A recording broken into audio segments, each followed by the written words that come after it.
Chapter 275. Father! Chiba Kaori cried out anxiously. She blurted out in Japanese.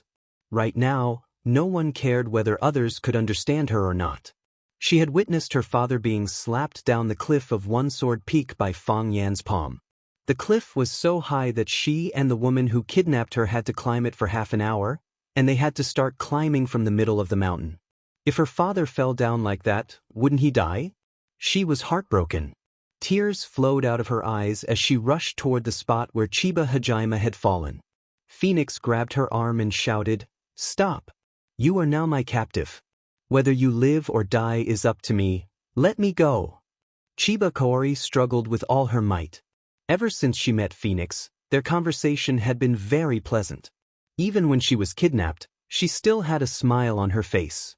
This was the first time she tried to break free from Phoenix's control. With a flick of her wrist, Chiba Kaori fell to the ground. "I don't have tender feelings for the fairer sex," Phoenix said with a cold smile. Chiba Haomu had just opened his eyes when he happened to see his father's body falling down the cliff. His eyes were wide open. He couldn't imagine how his father had failed. He was the invincible Japanese sword god, the faith of Japanese samurai, and the totem of kendo. How could he have lost? He got up, ignoring the pain in his body, and rushed toward the cliff where his father had disappeared. Qin Yin had already stopped fighting with Fang Ying. The moment he saw his master, Chiba Hajime, being beaten down the mountain by Fang Yen, he was dumbfounded. He knew how powerful Chiba Hajime was. He also knew how powerful Fang Yen was. Fang Yen, that bastard, did he use Shadan again? Fang Ying was also dumbfounded. He was really dumbfounded. He didn't expect Junior Martial Uncle to win. How did Junior Martial Uncle win? Logically speaking, Junior Martial Uncle should not be able to defeat the Chiba army. This kind of thing did not make sense at all. In the beginning, Junior Martial Uncle had offended so many masters with his vicious tongue. Should he and Fang Haohen run away tomorrow or not? Because he was thinking about this problem, he forgot to take the opportunity to deal a harsh blow to Qin Yin. Therefore, it could be proven that he was truly a fool. Qin Yin only snapped out of his daze when he saw Xianxia Haowu crawling up from the ground and about to jump off the cliff.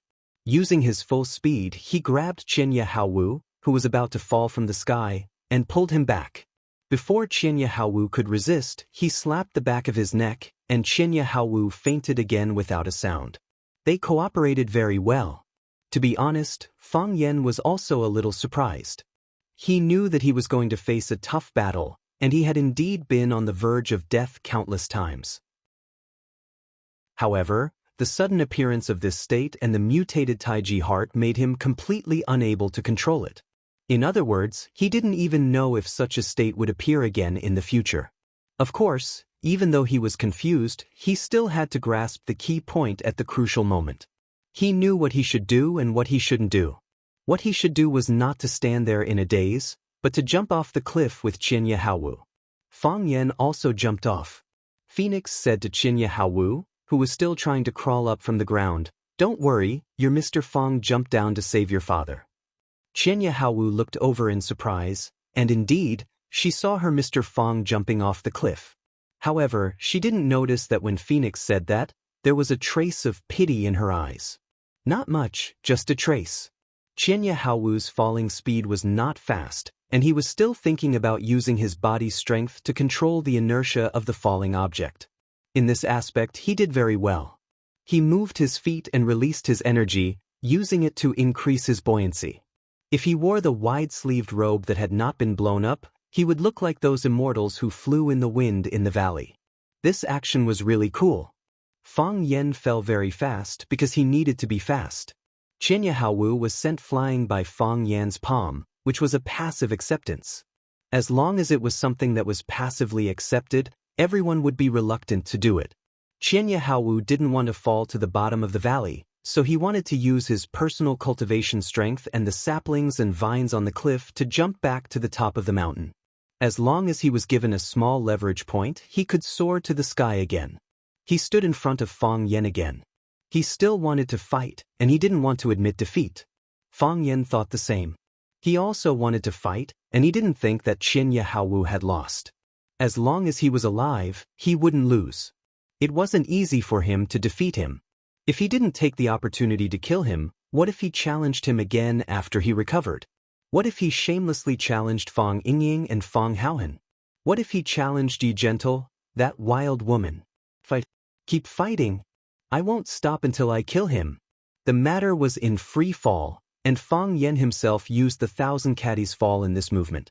Fang Yan's body fell at a high speed, like a big cannonball shot by someone from the top of the mountain. He landed on the top of Qian Yahaowu's head and kicked at the top of his skull. If this kick landed, Qian Yahaowu's head would be stomped into his stomach. Qian Yahaowu waved his arm, and his body moved inward by 10 feet. It was only because of this subtle balance that Fang Yan's heavy body fell below him. Qian Yahaowu laughed wildly and shouted, "You came at the right time. I was worried that there was no one to accompany me on the long mountain road. It's too lonely to be alone." As he spoke, he had already kicked 32 times at Fang Yan's head, face, and spine. He exerted his strength very well. Even though he was doing gravitational movements, he still managed to keep his body above Fang Yan's head. Fang Yan kept using his hands to parry, and it was very difficult for him to avoid Qian Yahaowu's killing moves. Crack! An extended sapling was knocked down by Fang Yan's body. It was at the moment when his back touched the sapling that Fang Yan's body had already sensed it. He straightened his body and rushed up again with the force of the collision. This was the realm of masters. As long as they were given a drop of water, they could turn it into a whole ocean. As long as they were still breathing, they might have the opportunity to kill your whole family. Fang Yan punched out with a single fist, just like Ultraman's cold and aloof appearance when he was summoned. The difference was that one was charging from the sky to the ground, while the other was charging from midair to the sky. Qian Yahaowu's right foot straightened and stabbed toward Fang Yan's fist like a sharp sword. He wanted to cut off Fang Yan's fist and split his whole body in half from top to bottom. Don't be fooled by the fact that he was only using one leg. That leg was his invincible sword. Boom! Fang Yan threw out a punch and forcefully hit the tip of the foot that Fang Yan had stretched out. Qian Yahaowu's foot shrank, and the shoe on his foot suddenly disappeared.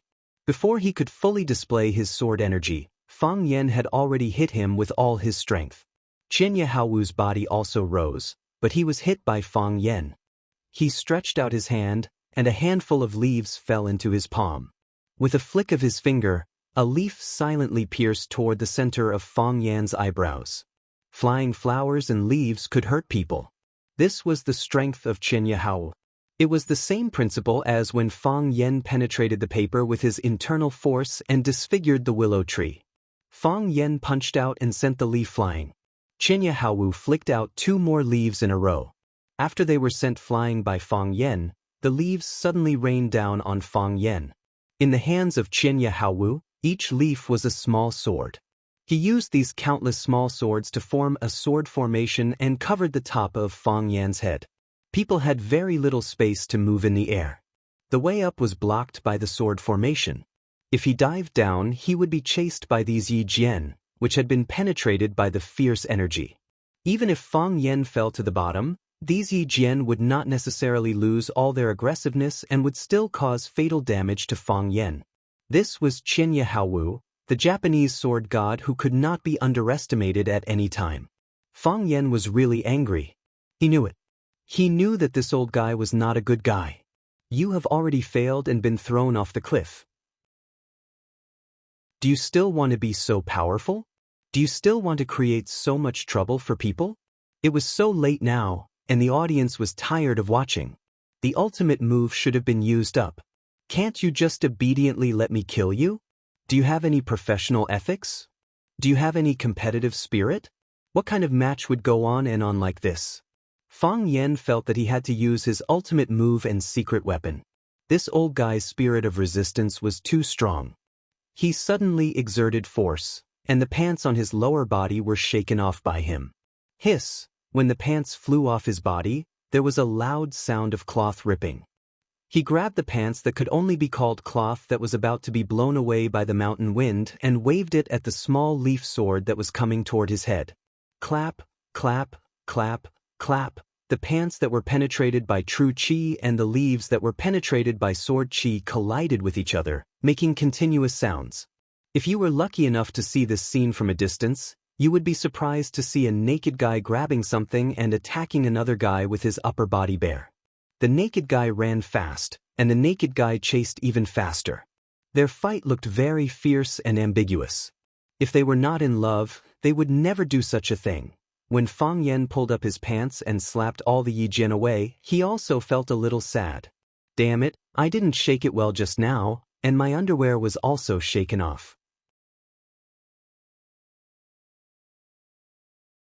Chapter 276. Everything on TV was a lie. This was Fang Yan's profound experience. In the past, when he watched TV, once the hero transformed into Super Saiyan, he would clench his fists and shout, and with a strong shake of his body, his coat and pants would fly off. Only a pair of sexy and delicate boxer briefs were left on his body. In fact, that was not the case at all. Think about it, when you used your strength to shake off your pants, didn't you first tear your underwear? If the underwear didn't tear, how could your body's ki blow up the clothes outside the underwear? I've only heard of hitting a cow across a mountain, but I've never heard of hitting long pants with underwear, right? So, you can shake off your coat, but it's very unrealistic to want to shake off your pants and keep your underwear. It was also Fang Yan's first time doing this kind of thing, and he didn't have much experience, so the price he paid was heavy. Originally, the audience on the viewing platform couldn't see the battle on the top of the mountain. Even if they used binoculars, they could only occasionally see one or two figures. When Fang Yan and Chiba Hiroto were fighting, they wouldn't deliberately run to the edge of the cliff to let them see a few more glances. How could a guy who didn't buy a ticket enjoy such VIP benefits? However, Fang Yan and Chiba Hiroto were fighting naked on the edge of the mountain, which was a feast for the eyes of the guys who were anxiously watching with binoculars. A fatso with a cigarette in his mouth widened his eyes, raised his binoculars and said, "Damn, the fight is too F***king intense, even their clothes are off." The senior Fujoshi next to him snatched away the binoculars of Fatso's boyfriend, raised it to look at the valley, and her whole body began to tremble with excitement. They really beat their clothes off, they really beat their clothes off. The one in the back took off his pants and I can see his butt. His figure is not bad. Do you think the two of them are having an affair?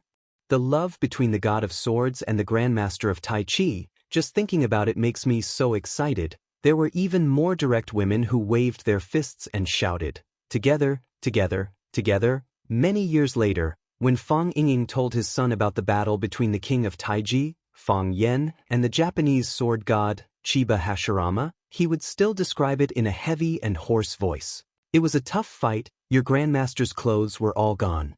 But when you say this, can you not look so wretched and smile so lewdly? You'll give the kids bad associations, okay? Otherwise, why would your fat son anxiously ask whether Grandmaster and that Japanese sword god lived happily ever after you finish telling the story? Your son has become like this, and as a father, you have to take full responsibility, okay? Of course, Fang Yan didn't have the time to think about how much trouble exposing his but would bring to his life. He was working hard, strenuously, fiercely, and relentlessly attacking the Thousand Leaves military department. Bang! Chiba Hashirama's body rose rapidly, and he jumped high to the top of the mountain with the help of a protruding boulder. Fang Yan also jumped high into the sky in a super cool posture. When he saw Yi Wen, Phoenix Chiba Sun, and countless people in the dark staring at his lower body, he couldn't help but lower his head. Damn, it's so embarrassing. There's a reaction.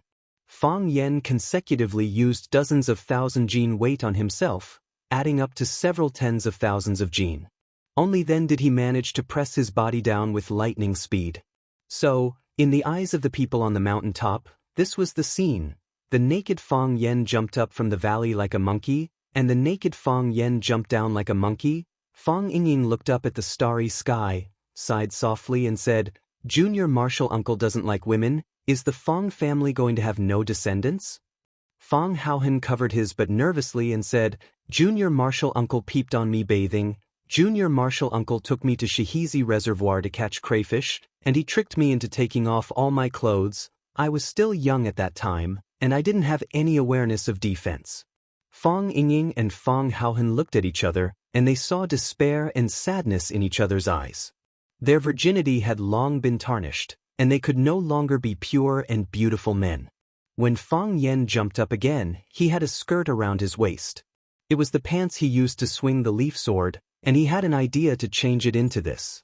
Of course, because he used too much force when he took off his pants, his clothes were already torn to pieces, so his skirt looked like a tattered tassel skirt, full of passion and exotic charm. When Fang Yen punched Chiba Hiroshi, his skirt would be lifted up high, revealing his sexy and plump buttocks. When Fang Yen quickly rushed towards Chiba Hiroshi, his skirt would be blown up by the wind, revealing his sexy and straight black hairy thighs. When Fang Yen kicked Chiba Hiroshi, his skirt would also be lifted up by the whistling night wind, revealing, holy shit, he still has a reaction. Every attack represented another exposure. This scene was so beautiful that many people didn't dare to look at it for too long. Of course, Fang Yan's sacrifice was also effective. Boom! He punched Chiba Hiroshi and sent him flying. He slapped Chiba Hiroshi until he vomited blood. Dong! He was kicked in the crotch by Chiba Hiroshi. Fang Yen sucked in a breath of cold air in pain. This old man had planned for so long just for this attack, right? When Chiba Hiroshi was once again knocked to the ground by Fang Yen and his body hit the big stone, he completely lost the interest and motivation to fight. He leaned against the rock and looked at Fang Yen, who was standing in front of him, and said, "You have won this battle." "I know." Fang Yen nodded and said, "Can you stand up and let's fight for a while? 10 minutes? 5 minutes is fine. How about 3 minutes? Believe me, I'm very fast. Come, let me help you up." Chiba Hiroshi looked at Fang Yen with a puzzled look and said, "You have already won. I admit defeat in public, and your name will spread to Wuxia, Japan, and even the entire Asian martial arts world. Why do you still want to fight?" Fang Yen was very angry and said, "I don't want to fight, but can I not fight? If you lie here and don't move, how can I slap you to death? Get up and let's fight again.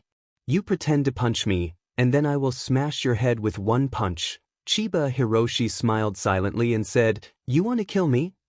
Isn't that obvious?" Fang Yen scolded.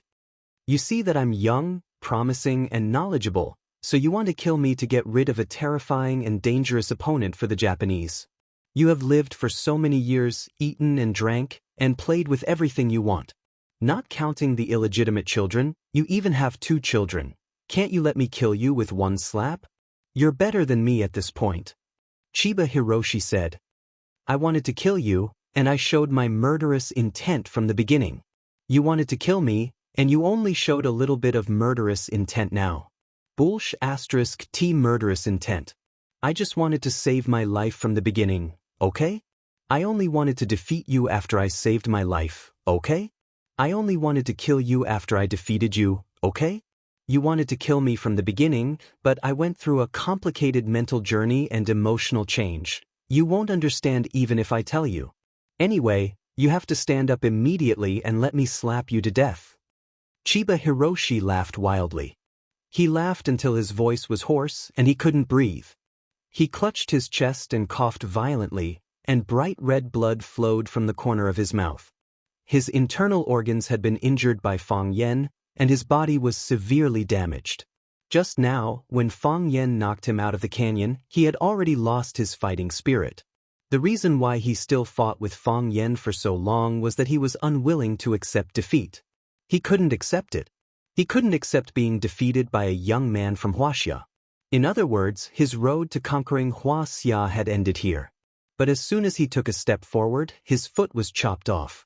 Such an encounter made people feel extremely sad and sad. "I understand. I understand." Chiba Hiroshi laughed until tears came out of his eyes. He looked at Fang Yen and said, "You are really an interesting person. Only such a person can understand the real martial arts. Martial arts is the human nature. As long as people live with spirit, they can reach the peak of martial arts. Until now, I didn't understand. I didn't know what my biggest flaw was. I focused on comprehending the sword and didn't care about the world, But it also meant that I closed the door to myself and the world. Only by entering the world can I understand the world. Only by understanding the world can I feel the 7 emotions and 6 desires of the sword. My emotions are not lacking in ruthlessness or lightness, but they lack a sense of humanity. I didn't lose unjustly. The old guy lay there and talked for a long time. Fang Yen was not willing to listen to him anymore. He stood in front of Chiba Hiroshi with his hands on his waist and bare upper body and thighs. He said impatiently, "Are you going to get up or not? Don't think that I can't kill you because you are like this. I am a cruel and merciless guy. If you don't believe me, you can ask around. Children can stop crying at night just by mentioning my name." Chiba Hiroshi flicked his finger, and a small stone flew toward Fang Yan's crotch. Crack! With the sound of cloth ripping, the small cloth skirt around Fang Huo's waist came off and was blown away by the wind. Fang Yen stood where he was for a few seconds, and then he grinned. "You started it this time." Fang Yen dashed forward with his bare buttocks.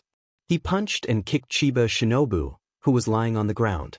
Cloud-piercing palm, cloud-collapsing fist, monkey-plucking peach, black tiger gouging heart, beast somersault 360 degrees Tokyo Tower.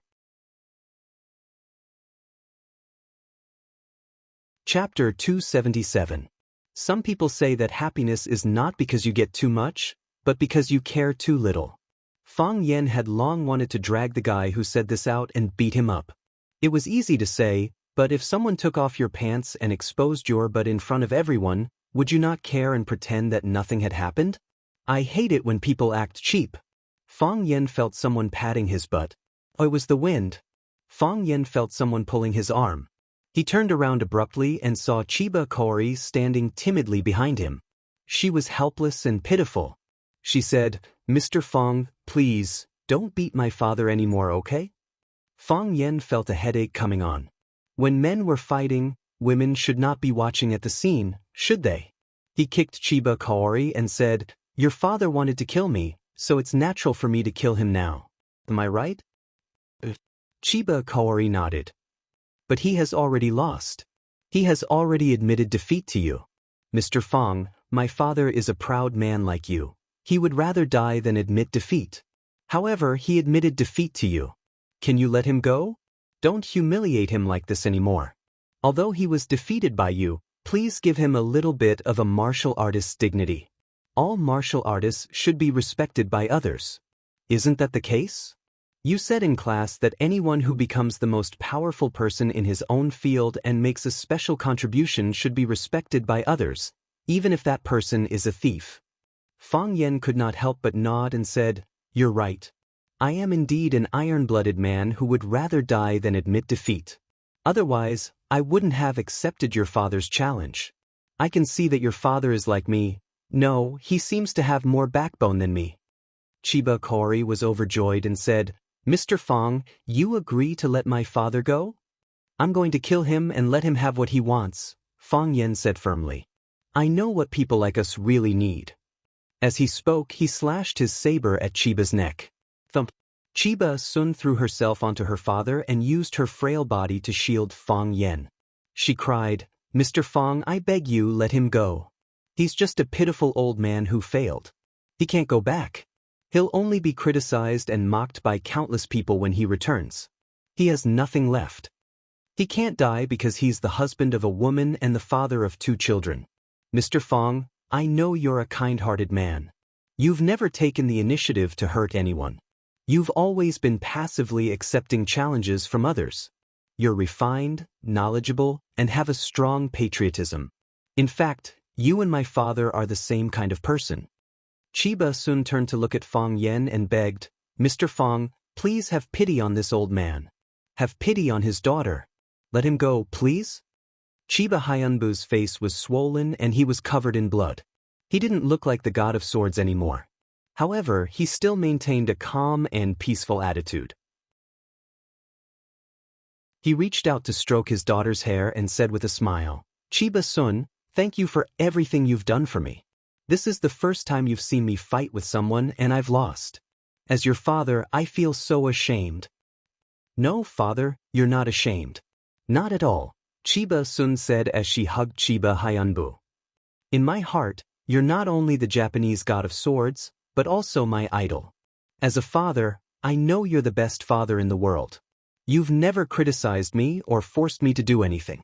You've given me all your gentleness and love. It's the happiest thing in my life to be your daughter. Silly child, it's because you're my daughter, Chiba Hyunbu said with a smile. He twitched the corner of his mouth, and a large pool of blood flowed out. Fang Yen watched the scene quietly. He really couldn't bring himself to do it. Just as Chiba Sun said, to the former Japanese god of swords, Chiba Hyunbu, begging for mercy was more difficult than dying in battle. He gave up on the competition and lay there, allowing people to beat and scold him. In fact, he was already prepared to die. Otherwise, he wouldn't have thrown that pebble at Fang Yan's fringed underwear. It was reasonable for Fang Yan to beat him to death for such a provocation. Even the old guys who were watching from the sidelines wouldn't say anything because it was natural for martial artists to fight back when they were attacked. However, Chiba Sun begged for mercy on his father's behalf, which made him feel worse than slapping Chiba Hyunbu dozens of times in public. It was a great humiliation for the Japanese god of swords to rely on his daughter to save his life. However, even so, he didn't reprimand Chiba Sun or thank her for what she did. He only regretted that he couldn't win the competition in front of his daughter. He was the sword god of success, and he was also success's father. Seeing that Fang Yen wasn't willing to agree, Chiba Hyunbu knelt in front of Fang Yen and hugged his calf. Mr. Fang, please let him go this time, okay? I'll agree to any condition you want. I know you're angry and I know you're angry. Please take it out on me. I'm his daughter, and I'm willing to take all the revenge for him. Fang Yen looked at Chiba Sun and asked, if I was defeated by your father, would you plead for me? Yes, Chiba Sun answered without hesitation. I was kidnapped by a sister on my way here. She said that if you're in danger, I won't be able to keep my life. I'm happy to hear that, and I'm happy to be kidnapped by her. Seeing Phoenix walking over, Fang Yen knew that she wasn't lying. He looked at Chiba Hyunbu, who was lying on the ground, and said, if I fail and plead for you, would you let me go? You know the answer, Chiba Hyunbu said. Why do you need to ask others? I know the answer, Fang Yen said. I know you won't let me go. You'll definitely swing your sword and kill me. You see, this kind of thing is really difficult. If I let you go, it won't be fair to me. If I kill you, it'll seem like I'm heartless. Why don't you kill yourself? Chiba Hyunbo laughed and said, I won't kill myself. How shameless. Fang Yen was so angry that he was about to stomp his feet. Bullsh * T Japanese god of swords. He's completely shameless. How could someone like him become a Grandmaster? He couldn't imagine how he would be worshipped by countless people in the future. Slapped. Fang Yan's but was slapped by someone. Phoenix stood behind him and said, are you an exhibitionist? How long are you going to stand here with your butt bare? Those seniors in the dark are here to watch you fight with the Japanese god of swords, not to see you show off your body. I'm not doing it for them to see, Fang Yen said embarrassedly. I'm mainly doing it for you, Fang Yingying. Fang Yingying responded and trotted to Fang Yen. Junior martial uncle, I knew you would win. Find me my clothes, Fang Yen interrupted his flattery and said. On the eve of the battle, he took off a black robe. Fang Yingying turned around and ran. He really did find the black robe that was still intact. Give me the clothes. Phoenix reached out to take it. Give me the clothes. An even colder voice came from behind. Fang Yingxiong looked at Phoenix, who was in front of him, and then at Yi Ro, who was walking over from behind. His fat face turned bitter, and he said awkwardly, both of you want it. Who should I give it to? Give it to me. Phoenix and Yi Ro shouted at the same time. Phoenix saw Yi Ro, and Yi Ro naturally saw Phoenix. The two women's eyes met, and there was a fierce electric current between them. They were old acquaintances, but they didn't have a good relationship. In terms of feelings, Fang Yen and Phoenix had a better relationship. Because every time Fang Yen was beaten like a dog by Yi Ro, he would run to Phoenix for comfort. Fang Yingying looked at Fang Yen for help, but Fang Yen pretended not to see it. He stared at Chiba and said, brother, do me a favor and stab yourself, okay? Who doesn't encounter difficulties in the martial arts world? Next time you are in trouble, I can help you. Fang Yingying threw the clothes into the air and shouted, "Whoever grabs it gets it." Slap. Fang Yingxiong was kicked in the face. The kick made him dizzy and confused. He felt like he was about to fall to the ground. Bang. He was kicked in the stomach, and his body rolled on the ground like a ball. Phoenix sneered and said, "I told you to give it to me, so give it to me. Why are you talking so much nonsense? Don't play tricks with me.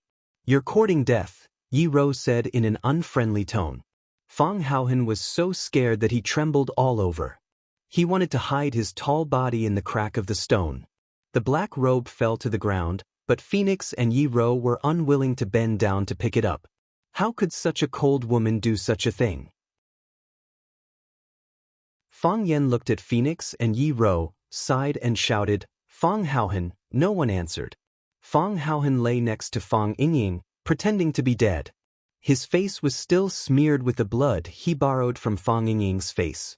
Fang Yen looked at Phoenix and Yi Rou and said, "Can you help me pick up the clothes?" Neither Phoenix nor Yi Rou answered. Chiba Kori looked up at Fang Yen, then at Phoenix and Yi Rou. She hurried to pick up the black robe on the ground and brought it to Fang Yen. Fang Yen covered himself with the black robe and fastened the belt. He immediately felt a sense of security. Standing naked in front of so many people, he was really a little uncomfortable. Fang Yen looked down at Chiba Kori and said, "What should I do with you?" Chiba Kori's eyes were suddenly filled with anger. He jumped up and threw himself at Fang Yen. Fang Yen punched and sent Chiba Kori flying. At the same time, a row of people in black who could fly suddenly appeared in the sky above the valley. They raised their biological guns and shot at Fang Yen. Boom, a large crater appeared where Fang Yen had been standing.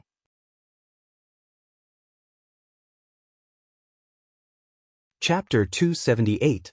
The attack was too sudden, and the enemy's weapons were too powerful.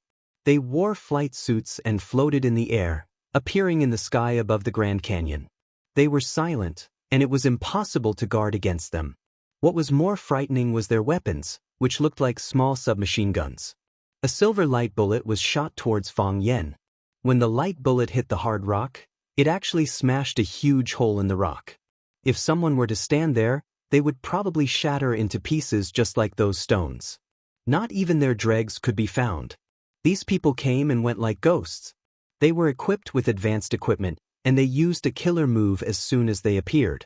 This made Fang Yen extremely angry, because from the weapons they used and the way they did things, he could determine the enemy's identity, the military armory. Only the military armory could do something like this. Were these bastards going to fight to the death with him? I eliminated evil for the people, won glory for the country, and look so cute. What right do you have to do this to me? Before Fang Yen could roar in anger, the second shell flew towards him. Fang Yen quickly rolled and ran forward with all his might. Because the area of effect of the bomb was too large, and after the explosion, there would be green corrosive substances splashing everywhere. If he ran a little slower, it might blow off a leg and tear off a piece of skin. Fang Yen had just experienced a fierce battle. He was exhausted and seriously injured. He really couldn't take such a heavy injury. Most importantly, these people who used Shadan were not stupid at all. On the contrary, they were quite smart. More than a dozen people in black lined up in the sky, each holding a black submachine gun and shooting towards the top of One Sword Peak.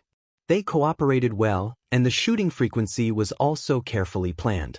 If the top of One Sword Peak was described as a large square array, then 2 black-clothed men would shoot the silver bullets at the first square, and then the other 2 black-clothed men would shoot the silver bullets at the second square. The third and fourth groups would do the same. Each square was the maximum explosion range of the bomb. When the first group finished shooting, the second group would take over, the third group would be responsible for reloading, the fourth group would shoot without mistakes, and the fifth group would shoot accurately. Their artillery fire blocked the entire One Sword Peak. Not even a mouse could escape. This was an extermination operation to make Fang Yen and everyone on One Sword Peak stay. Boom, boom, boom. The sounds of explosions rang out incessantly. After a round of artillery fire, the summit of the One Sword Peak was blasted into countless craters. It was like the surface of the moon photographed by a satellite. When the first shell was about to hit the ground, Fang Yen sent Chiba Hajime flying. Chiba Hajime was quickly carried away by Phoenix. This bandit was quite attentive to his hostage. It had always been the gangsters who let the hostages die for them. This was the first time he had seen a gangster risk his life to save a hostage. The two of them had run into the shadows, but it wasn't safe there either. Yi Gentle picked up the stone and threw it at the black figure in the sky. If it was someone else, it wouldn't be a big deal if they smashed it. Trying to use a small stone to shoot down an expert with an aircraft in the air was undoubtedly a dream. However, if the person who threw the stone was Yi Ro, the situation would be different. Yi Ro attacked with hatred. Her strength was astonishing. In her hands, a stone thrown out was no different from a shell shot by the men in black with a submachine gun. It was just that there were no explosions or special effects. Because she was too fast and the stone was flying too fast, no one could hear the sound of the stone flying until it reached the target. Bang! The stone hit the black-clothed man's body. The man screamed and died tragically. There was a big hole in his chest, which was wearing a special bulletproof vest, and the bones in his chest were all broken. The submachine gun in the hands of the man in black stopped firing. His body was carried by the aircraft and drifted in the sky like a ghost without a master. Everyone, disperse and be careful. Seeing that one of his team members was killed by a stone, the captain of the flight team warned in a low voice and gave the order. The black-clothed men immediately broke up their formation and headed towards the summit of One Sword Peak in pairs. With another round of artillery fire, they would be able to blast the entire One Sword Peak into a wasteland. After Yi Ro threw the first stone, she didn't wait for its final result. When the man in black screamed before he died, she had already picked up 2 more stones and threw them at the other 2 men in black in the air. Burst fire. Bang. Only one sound was made, but 2 people were hit at the same time. One's head was smashed by the stone, and blood splattered everywhere. The other one was even more unlucky. His armory was hit by the stone. Boom. The body of the man in black exploded in the air. Countless pieces of flesh and blood flew in the air. The captain of the flight team quickly dodged, but his back was still hit by something. His back was the flight bag of the aircraft, so it helped him block some of the attacks. However, this still made the captain furious. He shouted, "Kill them all, kill them all." As he spoke, he held the submachine gun and fired at Yi Ro's position. He saw how powerful Yi Ro was and knew that she was the culprit who caused them to lose 3 of their fighters. In the blink of an eye, they lost 3 trained pilots. This made him feel like his heart was bleeding. He only had these few good seeds, so he couldn't give them up so easily. Otherwise, his position as the captain would be over, and he would be dead when he returned. Hearing the captain's angry roar, the other team members desperately rushed to the top of the mountain. Idiot! Every time a team member died, a red star would be destroyed on their silver shield. This was just the beginning, and they had already destroyed 3 red stars. This meant that 3 of their team members had left the team forever. They were both angry and afraid. No one wanted to be the next unlucky person. If they didn't want to be killed, they could only kill. If they ruthlessly killed the other party and completed the mission as quickly as before, they would be safe. Rumble, rumble, gunfire rained down, and the rumbling sound was endless. On the viewing platform, the audience who didn't know what was going on looked at the top of the mountain in confusion and said, "What's going on? Why do I hear thunder?" It's not thunder, it's Tai Chi Master Fang Yen and the Japanese sword god sparring. They are using their ultimate moves at the same time. One is using the Tai Chi turtle wave technique, the other is using the Japanese ninja technique. There's someone in the sky, look, there's someone in the sky. Lao Jun Pavilion.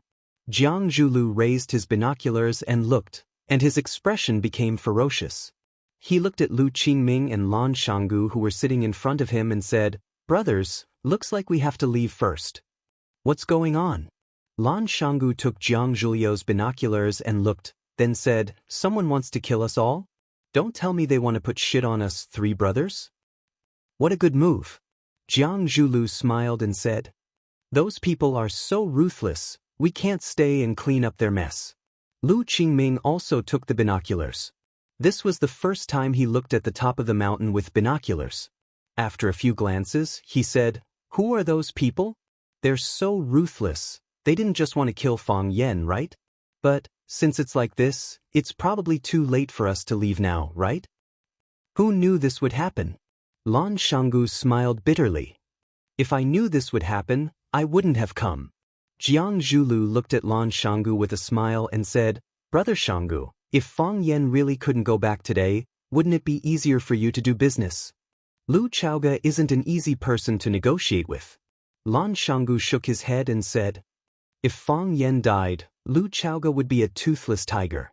Other than having a fierce temper, what's the difference between him and a big cat?" Jiang Zhulu smiled and said. Lan Shanggu looked at Jiang Zhulu and said, "Even if Fang Yan can't go back tonight, isn't there an even bigger tiger standing behind Lu Chaoga? That tiger is a real tiger. That tiger is too far away from us. Unless Lu Chaoga moves his company to Beijing, as long as he stays in Huaqing, he can forget about leaving us brothers to get rich. This is the rule, no one can come." Jiang Zhulu, Lu Qingming, and Lan Shanggu looked at each other and laughed. A new alliance of benefits was formed. At the very least, at this moment, everyone present seemed sincere enough. If something happened to Fang Yan, Jiang Zhulu, Lan Shanggu, and Lu Qingming would all be suspects. If Fang Yan were to die, it would be the end of everything. Other than Fang Yan himself, no one else would come to seek justice for the group of dead people on the mountaintop.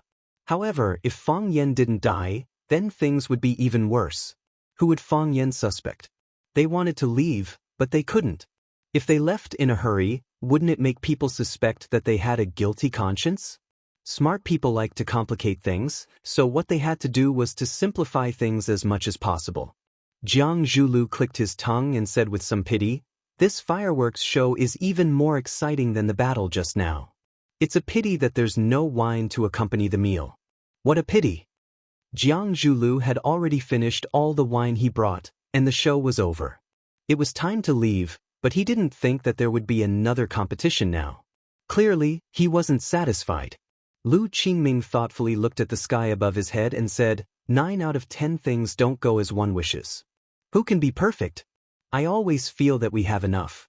If we are too greedy, we will be punished by heaven. Look, isn't there a perfect example above us?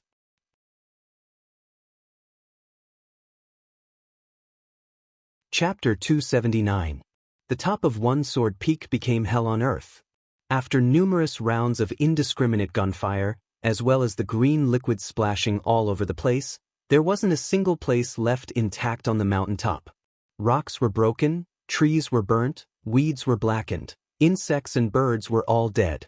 From above, there weren't any signs of life at all. Some of the dried wood was being burned, letting out crackling noises.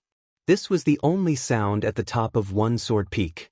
"Captain, are they all dead?" a team member asked through their helmet communicator. They originally only wanted to kill Fang Yan alone, but his resistance was so intense that they were afraid of being crushed to death by the rocks, so they madly fired at the top of One Sword Peak until they emptied all their weapons. They had lost their minds just now. According to their training, they weren't allowed to use up any more weapons after killing their target. They were supposed to keep at least 20% of their weapons for emergencies.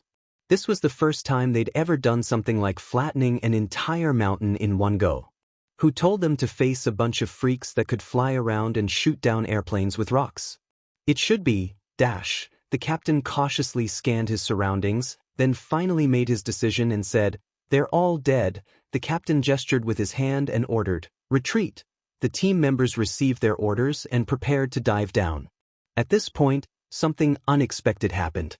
A rock whistled towards the back of a black-clothed pilot. The pilot was shocked and raised his shield to block it. Clang! With a dull thud, the black-clothed pilot and his shield were both sent flying by the rock. It wasn't until he flipped a few times in the air that he screamed in pain and fell down into the abyss. "Hurry up and retreat," the captain issued an emergency order. "There's clearly no one here, so why are there still rocks flying towards them?" Following that, a catastrophic scene unfolded. No, dozens of rocks were flying towards them, Not just rocks, but also knives, iron lotus seeds, leaves, iron thorns, all sorts of strange objects were flying towards them. Wait a minute, what's with that string of prayer beads? Captain, my aircraft was damaged. Retreat. There's a lot of them. I need to replenish my weapons. The team members screamed out in pain. There were constantly members who were shot down or killed by the flying objects. They had no weapons to fight back. They wanted to escape, but the stones and hidden weapons followed them. The captain opened his mouth and was about to issue a new order when he suddenly found a rope around his neck. Panicking, he piloted the aircraft and prepared to escape. As soon as the aircraft flew over the canyon, a woman in black jumped up with a whoosh. She stepped on her shoulders like a heroine who was riding a flying beast to fight with humans. Yi Wen's short hair danced in the wind. She tied the whip around the captain's neck, and with a slight lift of the whip, the captain had to change direction according to her wishes. The captain felt extremely humiliated, but the rope was so tight that he couldn't breathe, let alone make a forceful counterattack. He took off his leather gloves and quietly reached into his pocket. There was still the last silver bullet. The reason why he kept it was to use it to perish together with the enemy. Now it really came in handy. His arm went numb, and the silver bullet was in the hands of that hateful woman. Yi Wen squatted on the aircraft behind the captain, holding the silver bullet, and asked, "As long as you press this red button, the bomb will explode. Is that right?" The captain's eyes were filled with fear, but he was unwilling to answer Yi Wen. Yi Wen took off the captain's helmet and said, "Let's do an experiment." She pressed the red button and stuffed the silver bullet into the captain's mouth. The rope around his neck disappeared, and the captain felt a lot more relaxed. Even his breathing became normal. He suddenly felt a little hot in his mouth, as if his mouth was getting bigger and bigger. Huh? Isn't that my chin? Boom! The silver bullet exploded in the captain's mouth. The exploded body and the aircraft he was carrying turned into pieces. The entire flying team was annihilated. Some people weren't weak, but they were unlucky. They allowed Fang Yen to fight to the death with the Japanese sword god, Chiba Toyotomi. If Chiba Toyotomi killed Fang Yen, they would retreat quietly as if they had never appeared. If Chiba was injured by Fang Yen or both sides were injured, they would kill and annihilate them when they were at their weakest and most fatigued. What other heaven-defying things could these two patients do? With the help of the most advanced aircraft, they were equipped with the most lethal firearms. With a round of artillery bombardment, even a Zenith Heaven Golden Immortal would be smashed into pieces by them. However, they didn't expect that because of the duel between Fang Yen and Chiba, some Lingnan masters and hermits who cultivated nearby all came to watch. There were so many masters on Solitary Sword Peak that it was enough to hold a martial arts circle convention. They used submachine guns to kill Fang Yen, which was equivalent to killing all those masters at the same time. These masters were more arrogant and unruly than the other. How could they be willing to be bullied for no reason? It was only natural for them to fight back when they got the chance. Therefore, the people in the arsenal and the people behind them didn't expect that they would offend such a group of lunatics and get such a miserable result. God will take care of those who are despicable, Fang Yen thought happily in his heart. If they weren't so despicable, they could still be good friends. At this time, all kinds of strange people crawled out from all kinds of unexpected places. There was a bald monk, a Daoist priest in a layman's robe, a one-eared fatso, a handsome middle-aged man in a black robe, and a charming girl. Yi Gentle was fine, and so were Phoenix and Chiba Sun. Fang Yingying and Fang Haohan also crawled out from the corner, but they looked too disheveled. Of course, there were so many masters present that all looked disheveled. Fang Yingying and Fang Haohan trotted over and asked with concern, "Junior Martial Uncle, are you okay?" "I'm fine," Fang Yen said with a smile. "I didn't even have time to make a move before those guys were all killed," Fang Haohan said with a smile. They brought this upon themselves. "Good people like us will naturally be blessed by God and live a peaceful life," Fang Yingying said with a proud smile. Chiba Sun looked around for her father. Phoenix walked over and said, "These people had a good idea. Unfortunately, their luck wasn't that good. It's fine if they wanted to kill me, but they even bullied my idol seniors. This is too much, Fang Yen shouted with a face full of anger. Arsenal, I will not live under the same sky as you guys. If I don't take revenge, I'm not a man. Phoenix glanced at Fang Yen and said, All right, stop pretending to be angry. You're so happy that you can't even close your mouth, right? Didn't you shout out the name of the arsenal to let those old guys who were bullied hold a grudge against them? Now you've achieved your goal, haven't you? Fang Yen secretly glanced around and whispered to Phoenix, Don't tell anyone. That arsenal is too powerful, I can't deal with it alone. I have no reason not to do it if I can make a few enemies for them. Besides, they really want to kill everyone on the top of this mountain. I'm not lying. I won't say that. As for whether others will say it or not, I don't know. They have a strong sense of justice. Phoenix glanced at Yi Ro, who was standing at the side, and sneered. I don't talk nonsense with people. Yi Ro looked at Phoenix's provocative eyes. If I'm not satisfied with someone, I'll just beat them up. What made you so arrogant that you think you're invincible? More and more people are defeated by me. Others might be afraid of you, Yi Ro, but I'm not. You're the #1 in Neijiang, aren't you just bragging? If you're not convinced, you can try. Anytime, I say, Fang Yen wanted to mediate.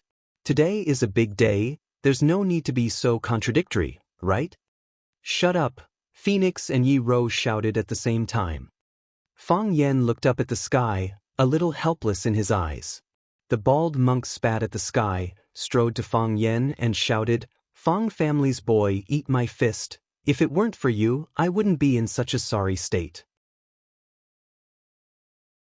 I've long been annoyed by you. The Daoist priest dressed in layman's clothes walked up to Fang Yen and bowed with one hand clasped in front of him, saying, I'm Qing Yun, layman Weed's good-for-nothing disciple. Congratulations to layman Fang for winning the first battle and defeating the Japanese sword god. Qing Yun has benefited a lot from today's battle, so I want to set a date with layman Fang so that I can learn your godly skill.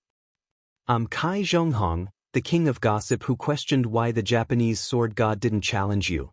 I originally planned to challenge him after the Japanese defeated you, but since you're the big winner of this match, I can only challenge you. Do you think we should continue fighting today, or should we set a date for another duel? Kai Zhonghong, get lost, I've already booked. Seeing a group of experts clamoring for a duel with Fang Yen, Fang Yingying and Fang Haohen's expressions were a little awkward, and they couldn't help but want to stand further away from Fang Yen. Fang Yen held his head and shouted, Ouch, I'm a little dizzy. Heroes, help me, I think I've lost too much blood, I'm a little anemic. Before Fang Yingying and Fang Haohen could escape, Fang Yan's body had already fallen into their arms. The two looked at each other, wanting to cry but having no tears.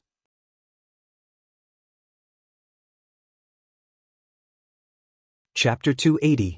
When Fang Yen opened his eyes, he heard Fang Yingying and Fang Haohen chatting. Junior Martial Uncle is indeed Junior Martial Uncle. He's even so professional at pretending to be dead. I can't help but admire him. He was afraid that he would be surrounded by those experts he offended on One Sword Peak and take revenge, so he pretended to be dead and hasn't woken up yet. This was Fang Yingying's voice. That's right. If the two of us pretended to sleep for 1 or 2 hours at most, we'd be alive and kicking after everyone has left. How could we be like Junior Martial Uncle, who slept for 2 days and 2 nights and still isn't willing to wake up? Do you think Junior Martial Uncle really fainted at that time? I suspect that it was definitely fainting. This was Fang Haohen's voice. Fang Yen was shocked. He actually slept for 2 days? At that time, he just didn't want to accept the challenge from Gossip King Weed Hermit's disciple and the old monks group. Who would want to fight to the death with them for no reason? His occupation was a teacher, and his primary responsibility was to educate people. Fighting and killing was uncivilized. Isn't that obvious? I asked him if he had any problems before, and he said he was fine. Gossip King Weed Hermit's disciple fainted as soon as these people came to challenge him. It's obvious that he was acting. Fang Yingying said confidently, It's not like you don't know Junior Martial Uncle's temperament. It's not like he's only done this kind of thing once or twice.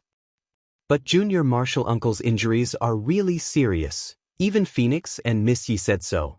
Tell me, does Phoenix like Junior Martial Uncle or not? These 2 days, she's been brewing medicine and wiping his body. She doesn't treat herself as an outsider at all. At that time on One Sword Peak, Miss Yi didn't want us to fight the Thousand Leaves army. She said that even if the Yi family's people were all dead, there's no need for us to die. Is there something we don't know? Yes, I've heard that too. Fang Yingying lowered his voice. I've been thinking about this sentence for the past 2 days.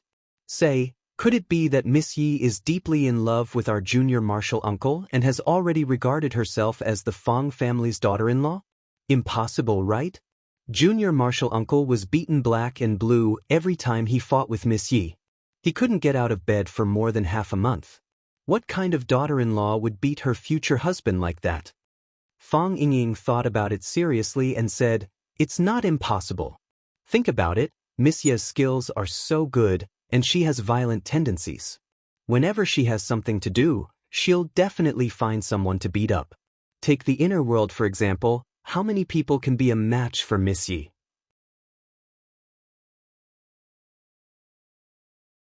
Fang Yan's eyes were dull and said, I fainted, and they still didn't let me go. That's what I said at the time. Fang Yingying said.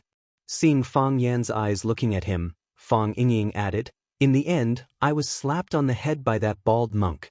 I wasn't convinced. I originally wanted to fight him for 300 rounds. Stop bragging. You couldn't even last 3 rounds. Fang Yan said. Fang Yingying grinned and said, great minds think alike. When I saw that I couldn't beat him, I didn't take the initiative to hit him. Can someone like you be considered a hero? My name is Hero. Fang Haohen brought the water over. After drinking a large cup of warm water, Fang Yan felt much better. He asked Fang Yingying and Fang Haohen to help him up. Seeing the gauze wrapped around his chest, he knew it was the work of a girl. He said, this is from the phoenix bun? The phoenix cleaned your body, stitched your wounds, applied ointment for you. She also helped you shave and dig out your earwax. Where's Yi Ro? Fang Yan asked. When Miss Yi came, the phoenix was cleaning your body, stitching your wounds, applying ointment, shaving your beard and digging out your earwax. She probably felt that she couldn't find anything to do, so she turned around and left. Fang Yan smiled bitterly and said, why? Why what? Fang Yingying asked in confusion. What do you know? Fang Yan shouted angrily. Everything was done by the phoenix. What did you 2 idiots do? Fang Yingying and Fang Haohen looked at each other. Fang Haohen said bitterly, we're too stupid. That's why we can't do anything. We can only sit there and watch over junior martial uncle. No wonder people say that stupid people have stupid luck. However, some people are really stupid. Some people are just pretending to be stupid. Knock knock knock. Fang Yingying went forward and gently knocked on the door. The wooden door of the small courtyard was pulled open. Qing Yin saw Fang Yan, Fang Yingying, and Fang Haohen standing at the door. He asked cautiously, what do you want? Qing Yin's Huaxia language was still not good. It took a lot of effort to understand what he was saying. Fang Yan waved his hand to tell Qing Yin not to be nervous. He said with a smile, I'm here to see your master. Qing Yin hesitated. A man's voice came from behind. Qing Yin, an important guest is here. Invite the guest in. Qing Yin stepped to the side and made an inviting gesture. Chiba Shinobu stood in the courtyard. He was wearing a wide-sleeved robe. His skin was fair. He didn't change much from when they first met. However, Fang Yan could still feel the gloomy and dejected aura from him. He had lost something very important. Domineering. The sword god of Japan, the #1 martial artist in Japan, had lost his domineering aura. This was obviously a very regrettable thing. Fang Yan stood in front of Chiba Shinobu with a trace of pity on his face. Chiba Shinobu laughed. He's just a loser. Why are you troubled, Fang Yan-san? You didn't lose in swordsmanship. You lost in the way of the world, Fang Yan said. Japan is still too small. It will limit your vision and mind, which is not good for understanding swordsmanship. This kind of thing can't be changed by one person. It also can't be changed by the power of a country. Japan once had the chance to rise to the sky in one step, but it failed. Failure is inevitable, Fang Yan said with a smile. You've come to Wuxia. You've stepped on the land of Wuxia. You've seen it with your own eyes and heard it with your own ears. You should know how cohesive and hardworking this nation is. Do you know why we're called the descendants of the dragon? Because our ancestors had such expectations for us. They hoped that all of us would be like dragons. One dragon can turn the world upside down. What kind of power and miracles can 3 billion dragons exert? You'll see it. People all over the world will see it. Chiba gently shook his head and said with a smile, Fang Yan, don't tell me how big your country is, and don't tell me how outstanding your people are. The East Asians are just as outstanding, and they work just as hard. But I'm still not optimistic about its future. The reason why I'm not optimistic is that Japan lacks young people like you. What they lack is not one, but a group, Chiba Shinobu said with a sad expression. If we also have a group of young people like you, who are brimming with talent, hot-blooded, fearless of death, and brave to meet any challenge, our future will be better than it is now. Unfortunately, we don't. If the young are rich, the country will be rich. If the young are strong, the country will be strong. This is the most precious asset of a country. Fang Yan smiled and said, Mr. Chiba, thank you. Thank you for saving me. You have brilliant swordsmanship and the heart of a warrior that matches it. Chiba Shinobu looked at Fang Yan and said, Fang Yan, promise me one thing. I can't change my nationality, Fang Yan said with a serious expression.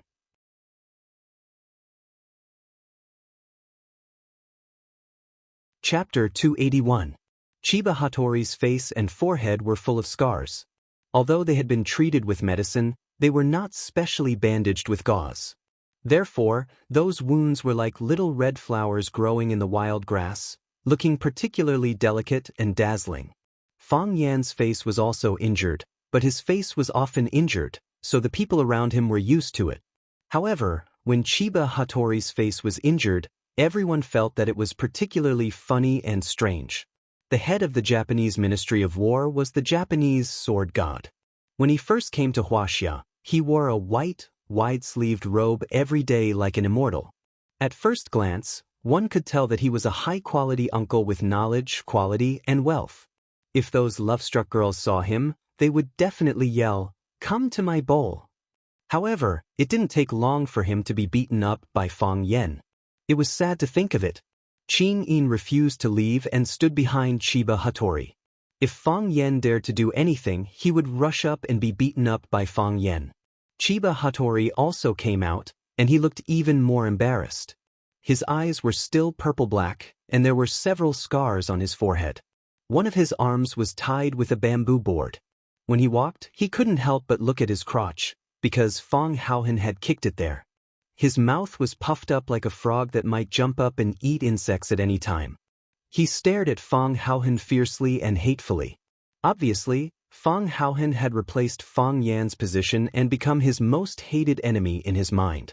Hearing Fang Yan's refusal, Chiba Hattori looked stunned and said, "Why do you think I would make such a request?" Fang Yan looked at Chiba Hattori and said, "People always tell me that a person will pursue what he lacks. You said that your country lacks talented and hot-blooded young people like me, who are not afraid of death and dare to face any challenge. I'm worried that you will ask me to change my nationality and enter Japan. I know that there are some people who gave up their Wuxia nationality to work for you because they participated in your talent introduction program. However, this group of people will never include me." Fang Yan's memory was still very good. He repeated the words that others had praised him without missing a word. His laughter was clear and bright, like the cry of a crane. He laughed for a while, then looked at Fang Yan and said, "If I put forward such a condition to you, and you happen to be willing to accept it, would you still be the kind of young man I talked about?" "Lord Fang Yan, 99% of the things in this world can be sold and sold, only moral integrity is difficult to value. What kind of moral integrity is it if it can be evaluated? Do you think I have integrity?" Fang Yan couldn't help but laugh. "Yes. I think so too," Fang Yan said. "I just want to ask my international enemy to confirm it for me again." Because my grandfather told me that the person who understands you the most will always be your opponent. Your grandfather is right, Chiba Hirobumi said. Fang Yen looked at Chiba and said, when you suddenly jumped, I thought you hadn't given up, so I sent you flying. Later, when I saw the black shadow in your eyes, I realized that you were trying to save me. I'm very curious. If you wanted to kill me so badly, why did you save me at that critical moment? I wanted to kill you, Chiba said. That doesn't mean I wanted to see you killed. Are you saying that I must die by your hands? At least you shouldn't be killed so shamelessly. You are also a person with integrity, Fang Yen commented. If it were you, would you have saved me? Fang Yen looked around, then lowered his voice and said, I won't hide it in front of you. I wouldn't. Because at that time, I was defeated by you, and my heart was filled with hatred. I was thinking about how to stab you and punch you. If someone else did it for me, I wouldn't blame them for not telling me in advance. Besides, I'm afraid of death. What if you don't like me and finish me off with a stab? If someone helped me create an opportunity, I would definitely get up and run down the mountain. Staying alive is more important. You came to challenge me at this age. When I grow to your age, I will challenge you again. As long as you don't die, we will meet again. Fang Yen grinned and said, of course, if there were outsiders here, I wouldn't have answered like this. I will express my heartfelt gratitude for your noble character and unquestionable integrity, and I will strongly condemn the actions of those who ambushed you. They ruined a fair and just duel of high quality, and their actions are an insult to us pure warriors. You did what you should have done. If it were me, I would have done the same. Isn't this answer more pleasing? It is indeed more pleasing, Chiba nodded. You live more realistically than I do. No, I live more shamelessly than you, Fang Yen said. Many people say that about me, but I have never admitted it. However, you are my savior. I am willing to confess in front of you. Because I can't do what you can do. This is where I am not as good as you. So, I am willing to promise you one thing. I hope, wait. Fang Yen quickly interrupted Chiba and said, the request you put forward must be something that I can do, and I am willing to do it. As long as it doesn't violate national policies, laws and regulations, I won't be scolded as despicable, shameless and nasty. I also have a profession as a teacher. Sometimes, I have to maintain my personal image. Chiba was stunned for a long time. Finally, he said, I want to see don't underestimate the enemy. Why does he want to see my master? Is it because he was defeated by junior martial uncle that he is not convinced and wants to challenge my master? Fang Yingying asked with a puzzled face. He is courting death. Fang Haohan made an accurate conclusion about Chiba's behavior. Fang Yan's face was gloomy. He said, he is an opponent worthy of respect. Fortunately, there is only one Chiba in Japan. When the three returned to the school, the gate of the small courtyard was wide open. Fang Yingying put on an alert posture and said in a low voice, there are thieves in the house. Slap. Fang Yen slapped his head. Because he was still very weak, the slap was not strong enough, which made people feel a little sorry. Fang Yen strode into the house. There were 3 more people in the house. If the 3 of them were thieves, then they would be 3 beautiful female thieves. Yi Ro, who was in black clothes and pants, stood on the windowsill, looking at the nursery in the yard with clear eyes. She clearly saw Fang Yen, Fang Yingying and Fang Haohan come back, but it seemed that she did not care about their existence at all. She wore a white, high-slit dress covered with black spots and a white blouse. The hem of the blouse was tucked into the long dress, giving her a stylish and capable look. Phoenix, who wore a light pink suit jacket, sat on the sofa in the living room. Lu Chaoga occupied the master's seat and was boiling water to make tea for Phoenix and Yi Ro. Phoenix saw Fang Yen come in, but she was still smiling and talking with Lu Chaoga. She said, "You are very skilled in making tea. It seems that you do this kind of thing often?" "I like to drink tea." Lu Chaoga had a soft smile on her face. It was neither hot nor deliberate. But Fang Yan's understanding of the tea ceremony is far above mine. When we first met, he took out the tea I served to him and made clear comments. Later on, we got to know each other better and I learned even more about the tea ceremony from him. He is a very knowledgeable man. This is very rare in a young man. Phoenix held the teacup in her hands and sipped her tea. She said, Fang Yan does have the habit of showing off his skills. Back in Yanjing, he would often use his strange and unusual knowledge to pick up girls. Of course, he had never succeeded. Because everyone in Yanjing who knows him knows what kind of person he is. By the way, Miss Lu, you seem to be very familiar with this courtyard? You know this room as well as your own home. Do you come here often? This is my courtyard, Lu Chaoge said. When Fang Yan first came, he didn't have a place to live, so I lent him the courtyard. Of course, I planted a lot of flowers and plants and he had to pay me to take care of them. Fortunately, Fang Yan is also very proficient in this area. Under his care, the flowers and plants grew even healthier. Moreover, several pots of plants that were originally showing signs of withering were also brought back to life because of his miraculous hands. Look, those are the spider plants. They are now growing so beautifully. A few days ago, they even bloomed, but now the flowers have withered.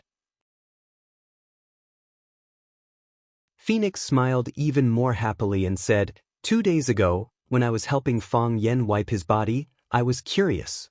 This kid was beaten up by a wild woman to the point that he didn't dare to go home. He just came to Flower City and now he has such a house to live in. I can't help but be envious. This kid's luck with women is quite good. Lu Chaoge turned her head to look at Fang Yan and said, Fang Yan is indeed a very good person. He has helped me a lot, even my life was saved by him. If I can help him with something, I will be very happy. Heavens, you had such an experience? Phoenix asked in surprise. My life was also saved by him. I don't know if he has told you about it, but we are childhood friends. It is not an exaggeration to say that we are childhood sweethearts. It was a snowy winter and we went ice skating together. I accidentally fell into a hole in the ice, and it was Fang Yan who jumped in first to pull me out. Although people later said that he deliberately used Tai Chi wave to shatter the ice, I don't believe that he would do such a thing. That day, it was raining heavily. Fang Yan and I were eating at Sky No. 1 in Flower City. When we came out, it was already very late and the rain was very heavy. Suddenly, a car rushed over from behind. Fang Yan stood at the side and listened. The two women were not stingy with their words of praise for him. If he had not heard it with his own ears, he would not have known that he was actually so handsome and charming. However, Fang Yan did not feel happy at all. What were these two crazy women trying to do by showing off their affection in such a high-profile manner?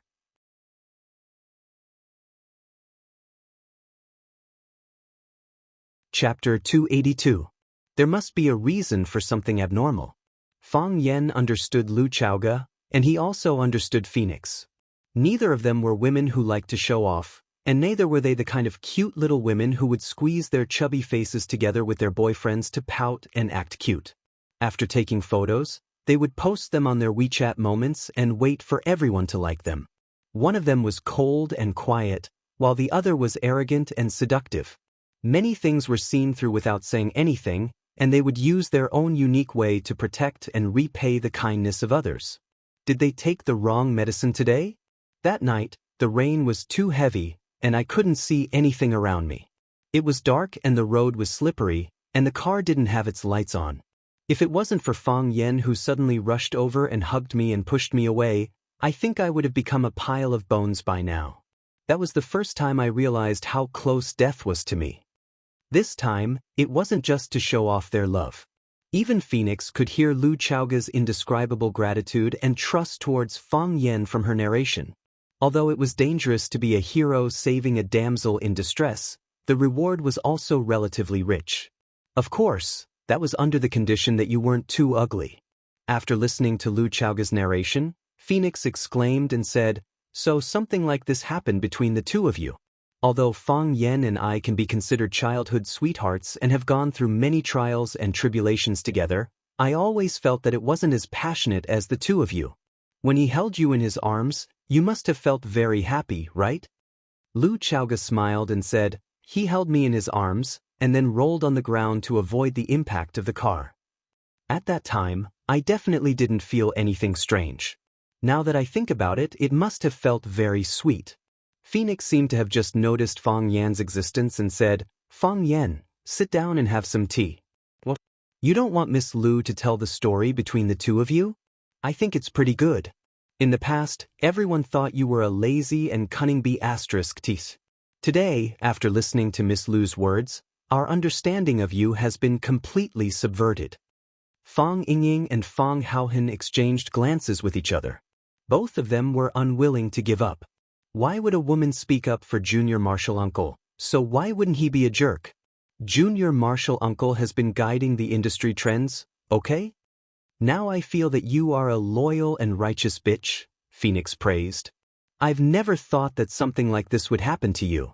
You will be willing to do anything for a person, for a woman." As she said that, Phoenix looked at Fang Yan with a slightly resentful expression. She didn't know if she regretted that the brave Fang Yan didn't belong to her, or if she blamed Fang Yan for not changing for her. Fang Yan walked to Lu Chaoga's side and sat down, saying in a deep voice, "What exactly do you two want?" "Don't tell me it's for my own good." Phoenix glanced at Fang Yan and said, "I'm praising you. Can't you tell? Two strangers meeting for the first time? Naturally we need to find some common topics. The only thing we have in common is you. So, we naturally have to talk about you. What's so hard to understand? You heard it from the side. Did we ever say anything bad about you? Didn't you see it just now, when Miss Lu said that you pushed her away from the front of the car? Her eyes were red with emotion. You didn't arrange the car that caused the accident, right?" Phoenix giggled and said, "Of course not. I believe that the ice wasn't broken by you, and I also believe that you didn't arrange the car. You're such a coward. Even if you wanted to be a hero to save the damsel in distress, you wouldn't do such a stupid thing. Why is there so much sweat on your forehead? Do you feel uncomfortable? It's not that I want to criticize you, but your chest injury is so serious. Before you recover, don't run around." Lu Chaoga didn't pour tea for Fang Yan. Instead, she cleaned the cup, poured a cup of water, and placed it in front of Fang Yan, saying, "I heard that you're injured, so I came to see you. Your wound hasn't healed yet. Don't drink tea, drink more water." Phoenix praised and said, "Miss Lu really knows how to take care of people, much better than those women who only know how to fight and kill." Yi Ro frowned slightly, her fingers grasped hard, and a piece of blue brick above the window was pulled down by her. She didn't look back, but with a flick of her wrist, the brick flew towards Phoenix, who was sitting on the sofa in the living room. Whoosh! As the brick flew, sand and dust fell. Phoenix pointed her finger, and the cup of hot tea in her hand flew towards Yi Ro. The brick and the teacup brushed past each other in the air, and Phoenix raised her hand to catch the brick, while Yi Ro chopped with her palm, and the teacup flew towards Phoenix at an even faster and fiercer speed. Phoenix extended her hand to receive the teacup. However, just as her fingers made contact with the teacup, a cracking sound rang out. The teacup exploded into pieces and the tea inside splashed all over Phoenix's slit dress. Obviously, Yi Ro had added a calming force to the tea, and when another force tried to touch and control the teacup, that force immediately counterattacked. As a result, the two forces collided and the teacup shattered. This was not something that could be done by someone with great magic. Fang Yan could do it, but Fang Yingying and Fang Haohen definitely couldn't do it. Phoenix was furious. She slammed her palm on the tea table in front of her, jumped up high, and kicked Yi Ro's back with her golden high heels. Yi Ro tilted her body, and Phoenix went out through the window. As Phoenix passed by Yi Ro, she grabbed the scarf around Yi Ro's neck. Yi Ro tiptoed and followed Phoenix out of the yard. Bang, bang, bang. This was the sound of their fists and feet colliding. Crack, crack. This was the sound of a branch breaking. Clink, clank, clank. This was the sound of a flower pot in the nursery falling to the ground and shattering. Fang Yan sighed softly and continued to drink the warm water inside the teacup. He had sweated a lot just now, and he was indeed a little thirsty. Lu Chaoga was shocked and said, "They're fighting, aren't you going to go and see?" "I don't dare to go," Fang Yan said. "Why?" "To calm them down. Otherwise, they'll team up and beat up the third person who breaks in," Fang Yan said. But Lu Chaoga couldn't imagine it. How could these people fight just because they wanted to? And they were so fierce. If you don't believe me, I'll do an experiment for you, Fang Yan said. Fang Yingying's face was pale, and he knelt down in front of Fang Yan and begged, Junior Martial Uncle, I know I was wrong, I shouldn't have been lazy, I shouldn't have washed your face when you were unconscious, I shouldn't have eaten a few meals a day, I shouldn't have used up your treasured ambergris. This time, it was Fang Yan's turn to be shocked, and he shouted, You used up my ambergris? Fang Haohan also used some. We were afraid that you wouldn't wake up, and these natural treasures would be wasted, Fang Yingying explained. So, Fang Yan kicked Fang Yingying out. Soon enough, Fang Yingxiong flew back screaming in pain. In the process of entering and exiting, his face and body were punched countless times, and his eyes were like panda eyes. Fang Haohan hid in the corner, holding his head, and didn't dare to breathe. Lu Zhaoge looked at Fang Yingxiong with lingering fear in his heart. He thought to himself, no wonder Fang Yan wasn't willing to come out to mediate the situation even though the two women were fighting so fiercely outside. Who would dare to go out? But I'm sitting with these two women, drinking tea, chatting, and arguing. If they fight, even my bodyguards don't dare to warm up for them, right? The fight between Yi Rou and the phoenix became more and more intense, and the flowers and plants in the yard suffered. Lu Zhaoge's expression became more and more unsightly as he heard the clanking sounds of jars breaking. Those were her painstaking efforts. Yi Rou used her whirlwind kick, and as her body rolled, she kicked 108 times in a row. When the phoenix tried to block, it revealed an opening, and Yi Rou kicked it away. Clang! The phoenix's body hit the wall heavily, and a trace of blood flowed from the corner of her mouth. But with the help of the rebound, she rushed toward Yi Rou again. Bang! The phoenix punched Yi Rou in the stomach, and Yi Rou took a few steps back. Seeing the phoenix chasing after her, she tiptoed, and a large piece of sharp porcelain scraped toward the phoenix's face. The phoenix turned 90 degrees, and while dodging the attack of the porcelain, she also lost the best chance to knock down Yi Rou. The two distanced themselves from each other and looked at each other with hostility. The number one in the inner world is just SOSO. The phoenix sneered. I've been wanting to fight with you for a long time. In that case, why did you make me wait until now? I just didn't get the chance. Good food is not afraid of late, and now I have the chance, right? I hope you won't let me down. But you, the number one in the inner world, have already let me down. Yi Rou didn't want to stop. She tiptoed, and her body flew up again. She punched the phoenix's head, and even if she didn't get a concussion, she wanted to paralyze the phoenix's face. The phoenix ran a few steps, and her body also jumped up. Her long legs flew out, and the pointed high-heeled shoes stabbed toward Yi Rou's chest. Puncture your big breasts. Boom! They quickly exchanged dozens of blows in the air, and then their bodies brushed past each other. Yi Rou's fist missed, and the phoenix's high-heeled shoes stabbed into the wall with great force. A big hole appeared in the wall, and the heel of the high-heeled shoes was twisted off. Fang Yan had to stand up. He stood in the yard and shouted, Stop, or I'll be disfigured, plop. Fang Yan's body was knocked away. He struggled to get up from the ground, covered his bloody face, and said, I knew it. I'll be disfigured if I keep hitting.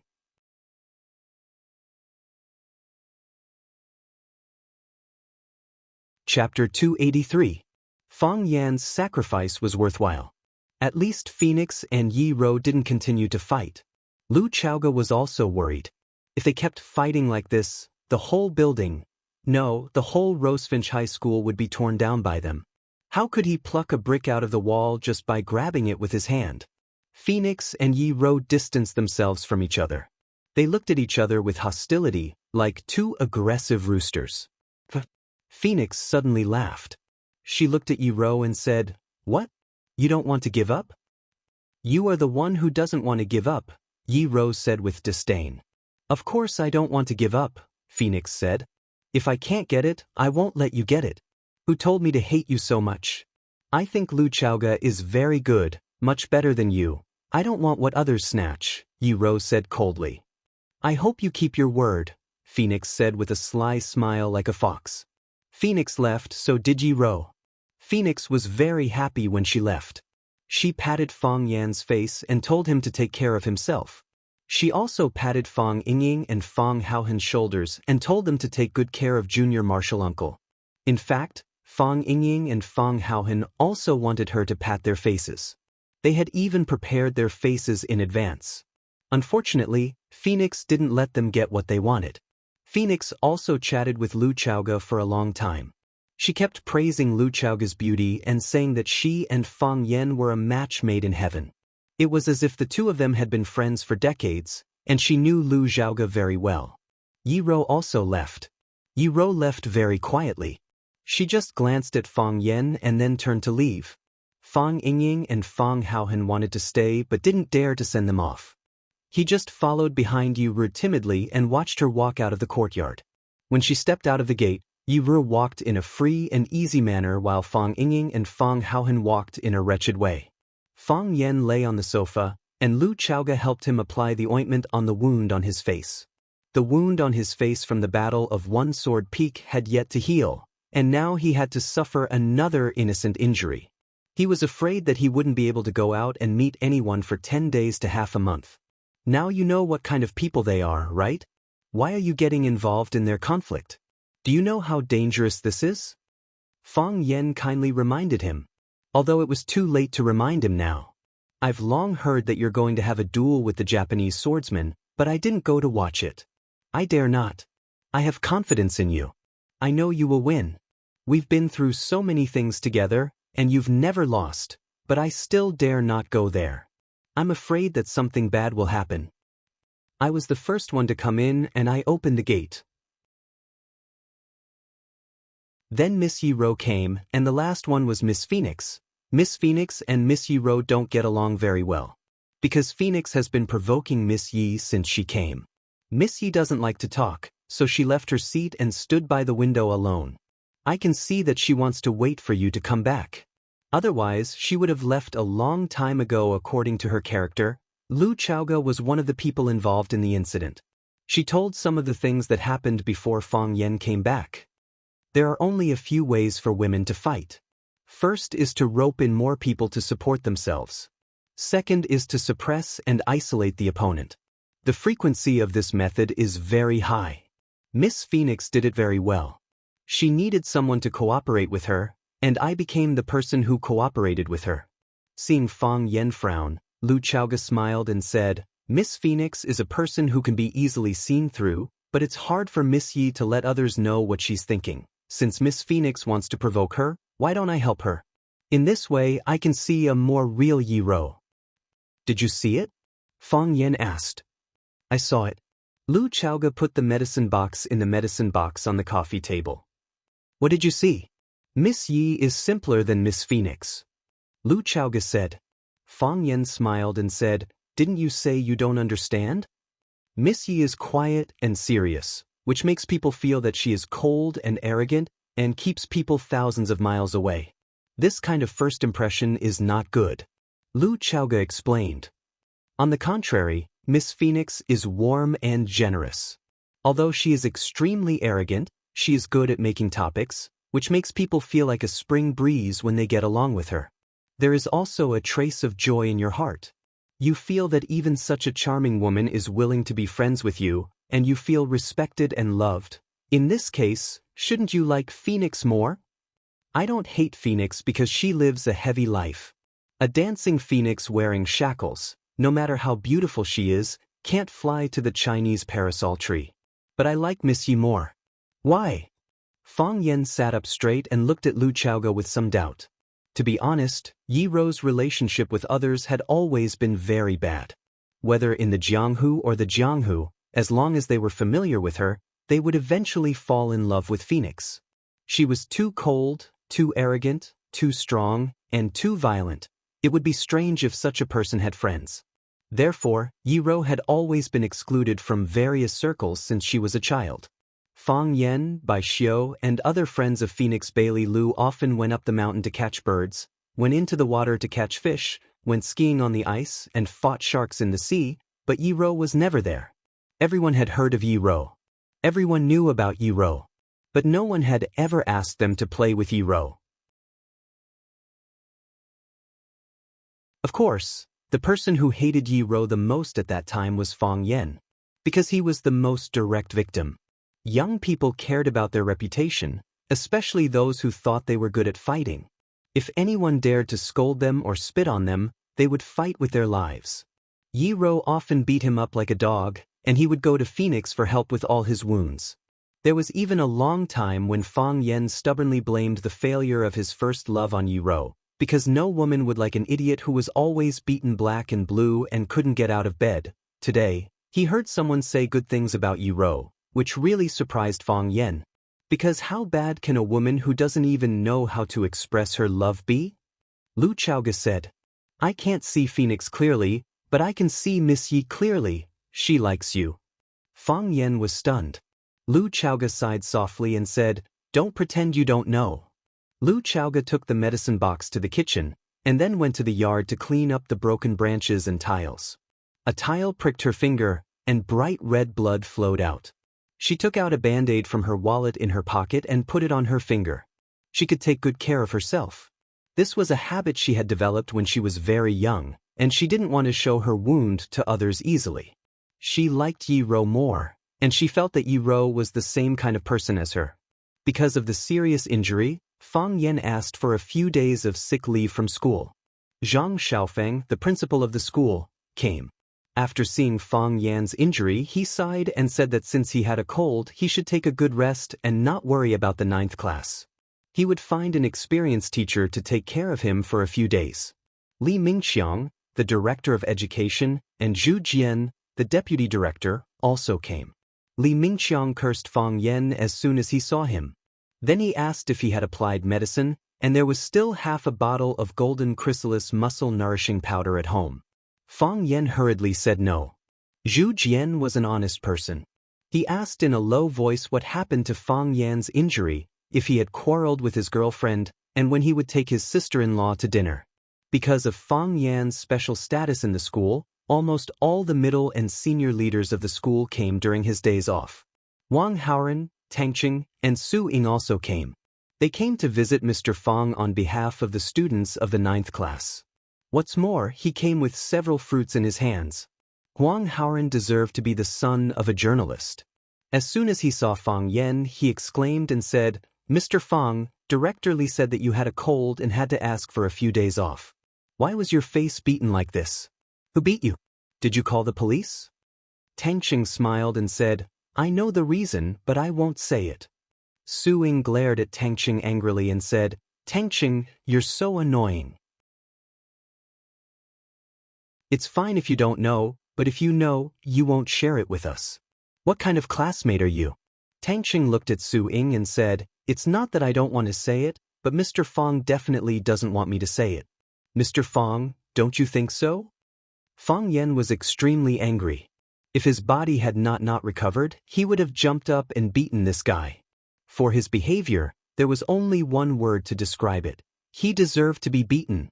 Fang Yan asked about the situation in the class. Wang Haoren said that Zhang Yu, the language teacher of the 1st class, would be in charge of the language class for the time being. Fang Yan could understand such an arrangement. Since Fang Yan and Zhang Yu won the bet last time, the 1st class and the 9th class had almost become natural enemies. The school wanted the students to compete with each other, but they didn't want them to be hostile to each other. Therefore, it was necessary to let Zhang Yu go over and ease the relationship with the students of the 9th class. Fang Yan had never thought that Zhang Yu was his natural rival. He told Wang Haoren and the others to cooperate with Mr. Zhang Yu's work and not let Zhang Yu be embarrassed in the 9th class. Wang Haoren nodded and agreed. He listened to Fang Yan. Su Ying looked at Fang Yan with a smile and said, Mr. Fang, you don't dare to go to the classroom because of the injury on your face, do you? In fact, it's completely unnecessary. Even if you are disfigured in my heart, you are still the most handsome language teacher in the world. An idea came to Fang Yan's mind and he said, Su Ying, I have something to trouble you with. I have a document to write, but I don't have the energy now. The handwriting of Fang Yingying and Fang Haohen is too ugly. Can you help me write it? Wang Haoren was full of displeasure when he heard this. He said very actively, Mr. Fang, what do you want to write? I can help you write it. My handwriting is much better than Su Ying's. Fang Yan trembled with anger and said, "Girls are more careful. It's better for Su Ying to write it."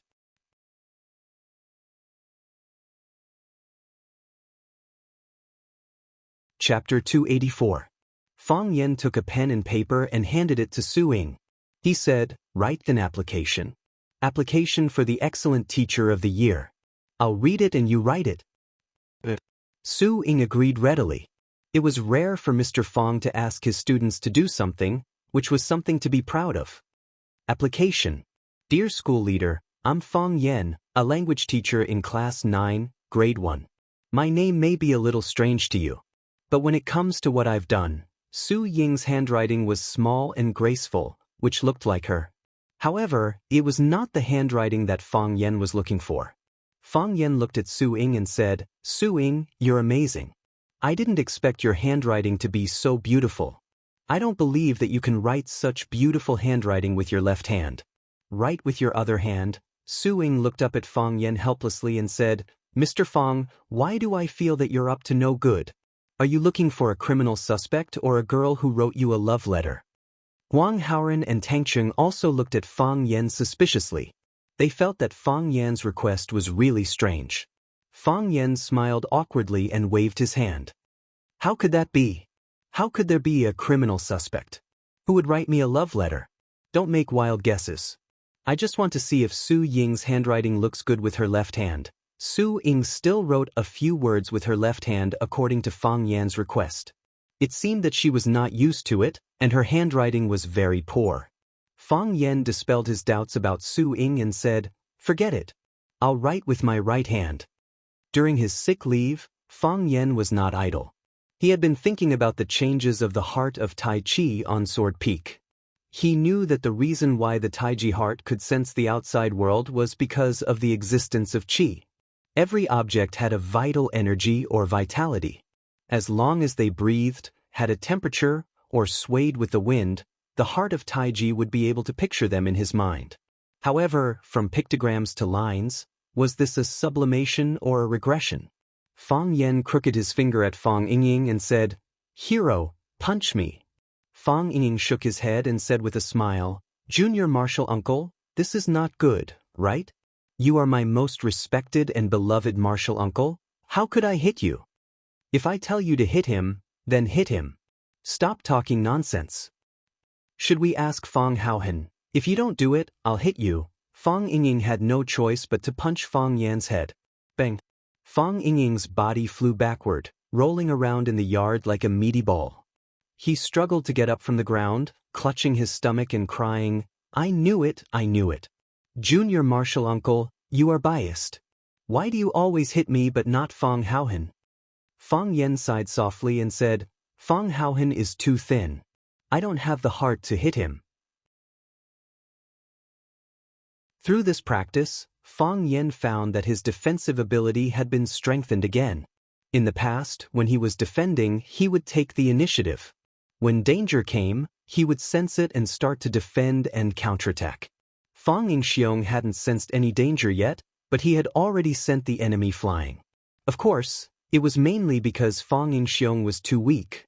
If the enemy was an expert like Xianxia, it would be more troublesome. However, Fang Yan was not in a hurry to verify it. His body was still very weak, and his damaged body had not been fully recovered. If he challenged the Xianxia of the army or an expert at the same level as him at this time, he would probably die.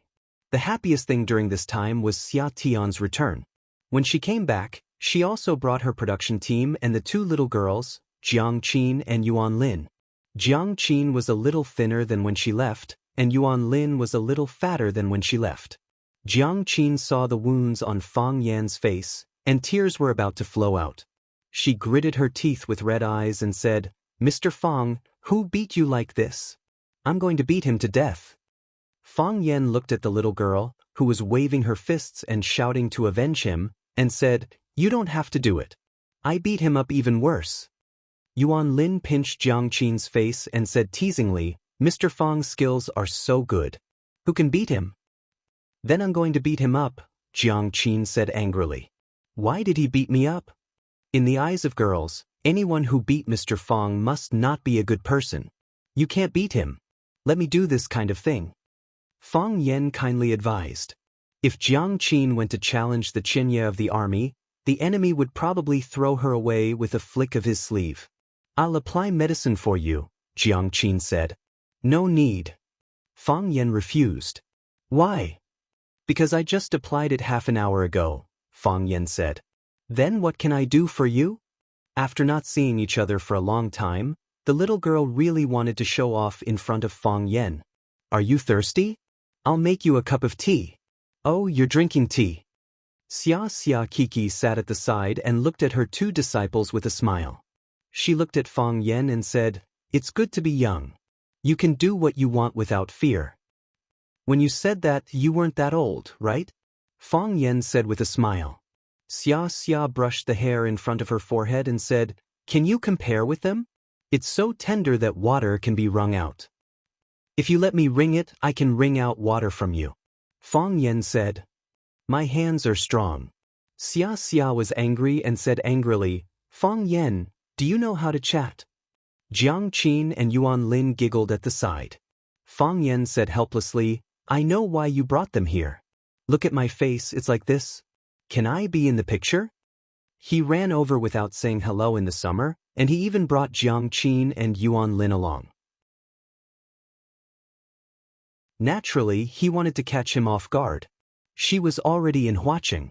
Could Fang Yan still be cruel enough to refuse? What I want is your kung fu. Your face can hit mosaic. Xianxia said. Xiaxia's classical album hoped to have a song with Tai Chi as the background, so she chose Fang Yan to be the male lead in the story. However, if it was just a male lead, it would not be impressive enough, so she helped him find two female disciples who also played Tai Chi. The red sun rose and the morning mist had not dispersed. On the edge of the lonely cliff, Fang Yan, dressed in white, was playing Tai Chi absent-mindedly. The wind was blowing Fang Yan's clothes up. Behind him were two young girls in white, Jiang Qin and Wang Lin. They breathed and waved with Fang Yan's breath. Fang Yan was quiet, they were quiet. Fang Yan moved, they also moved. Such a music video must be beautiful and intoxicating. Anyway, Fang Yan already felt that he was about to die. He looked at Xianxia and said seriously, You must show your face. When Sister Li was washing clothes by the patio in the yard, she suddenly heard someone shouting, Mom. Sister Li thought that she was hallucinating. Since Jiang Qin left, she could often hear her daughter standing at the door of the small courtyard shouting, Mom, I'm back. She shook her head and sighed, saying, If I had known, I wouldn't have sent the child so far away. What's the point of being a star? Isn't it 100 times better to be by her side? I have to call my dear again later. I don't know if it will delay her practice. A soft body suddenly hugged her from behind and said happily. Auntie Li was shocked. Then she realized that her precious daughter was really back. She quickly turned around and held Jiang Qin in her arms, wiping her tears and said, Dear, you're really back. I thought I heard wrong. Mom, I'm really back. Jiang Qin was also crying. She was still young, and this was the first time she had gone far from home. Although she had her teacher's care and Xiaxia's care, she still had to deal with a lot of things alone. Moreover, she really missed her father and mother. It's good that you're back. You won't leave this time, right? Sister Li held her daughter and looked at her with a smile. Your face is thinner, your chin is sharper, and your bones are stronger. Are you not used to the food in Yanjing? Of course it's not as good as Mom's food. Jiang Qin said flatteringly. You haven't answered Mom's question. You won't leave this time? Sister Li asked stubbornly. Why do you want to be a star? What's so good about being a star? Mom doesn't beg you to be a star. You just stay by Mom's side and live happily every day. Mom will be satisfied. If you like to study, then study. If you don't like to study, then just mess around. If you can't find a job after graduation, your dad will kill pigs and your mom will set up a stall to make money to support you. Mom and Dad won't feel tired. Mom, Jiang Qin said embarrassedly. I came back this time to participate in the shooting. Mr. Fang and Sister Xiaxia are also here. As soon as Sister Li turned around, she saw Fang Yan and Xiaxia standing at the gate of the courtyard, looking at the mother and daughter with a smile. Sister Li quickly let go of Jiang Qin and washed her hands in the wash basin again. She wiped her hands on her clothes and quickly ran towards Xiaxia. Fang Yan was shocked. In his prediction, a fierce hand-to-hand fight was about to begin. With Sister Li's position, Xiaxia was no match at all. Auntie Li could sit there for 2 summers. Fang Yan couldn't help but take a step forward, blocking half of Xiaxia's body. Sister Li rushed to Xiaxia's side, grabbed her little hand and shook it hard. She said, "Miss Xiaxia, thank you. You are the benefactor of our Jiang family. If you didn't give me this opportunity, how could I go to Yanjing to learn from such a famous teacher? Every time I call my dear, she talks about you. She says that you have helped her a lot. As a parent, I don't know what to say. Miss Xiaxia won't leave tonight, right? You must eat at home." Sister Li turned to Jiang Qin and shouted, "Dear, call your dad and tell him to leave a pig's hind leg." Fang Yan, who was standing in front of Xia Ji, had completely turned into transparent air. He secretly retracted the hand he had just extended and put it back into his pocket. Sometimes it was lucky that no one paid attention to you.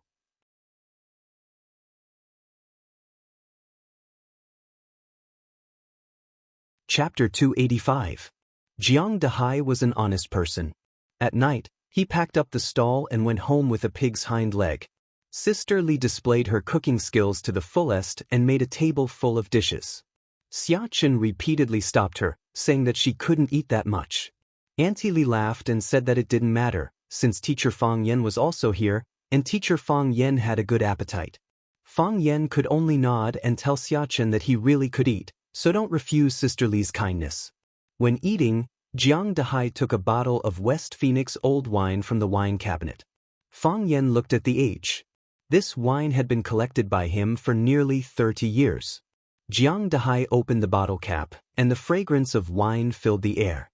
He smiled honestly and said, "Everyone, drink a little." So he poured a cup for Xiachen, a cup for Fang Yan, a cup for Sister Li, and a cup for himself. Jiang Qin handed over the cup in front of him and said pitifully, "Dad, this wine is so fragrant. Pour me some too." Jiang Dahai capped the bottle and said, "Children are not allowed to drink." "Dad, I'm not a child anymore," Jiang Qin said coquettishly. Jiang Dahai looked at his daughter and laughed. His love for her was indescribable. Jiang Dahai stood up and took the initiative to raise his cup. He said sincerely with a serious expression, "Thank you, Miss Xia, thank you, Teacher Fang Yan. I have no ability as a father. I can only kill pigs. My daughter Jiang Qin, please take care of her." After that, he raised his head and drank up the wine in the cup. Fang Yan had known Jiang Dahai for half a year. Jiang Dahai gave people the impression that he was kind, honest, and a good man. He rarely spoke and always looked at his wife and children with a smile. He had never seen him blush with anyone. It was the first time for Fang Yan to see Jiang Dahai so formal, and the first time for him to stand up and drink so boldly. For his daughter, he did what a father could do. Just like millions of other parents. Xiachen also stood up, raised her neck and drank up the wine in the cup. The smell of wine was strong, and her face immediately appeared a bright red. She looked at Jiang Dahai and said solemnly, "Mr. Jiang, your daughter, Jiang Qin, is a very talented child. It is precisely because of her talent that I hope that she can learn music and learn classical instruments. The path that she has taken is one that no one has taken before. Even I have the will, but I do not have the ability. So, I hope she can succeed. I have high hopes for her.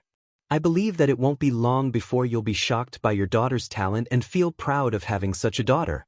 Of course, even now, she's still the most outstanding and sensible daughter you have." Jiang Dahai smiled like a Maitreya Buddha.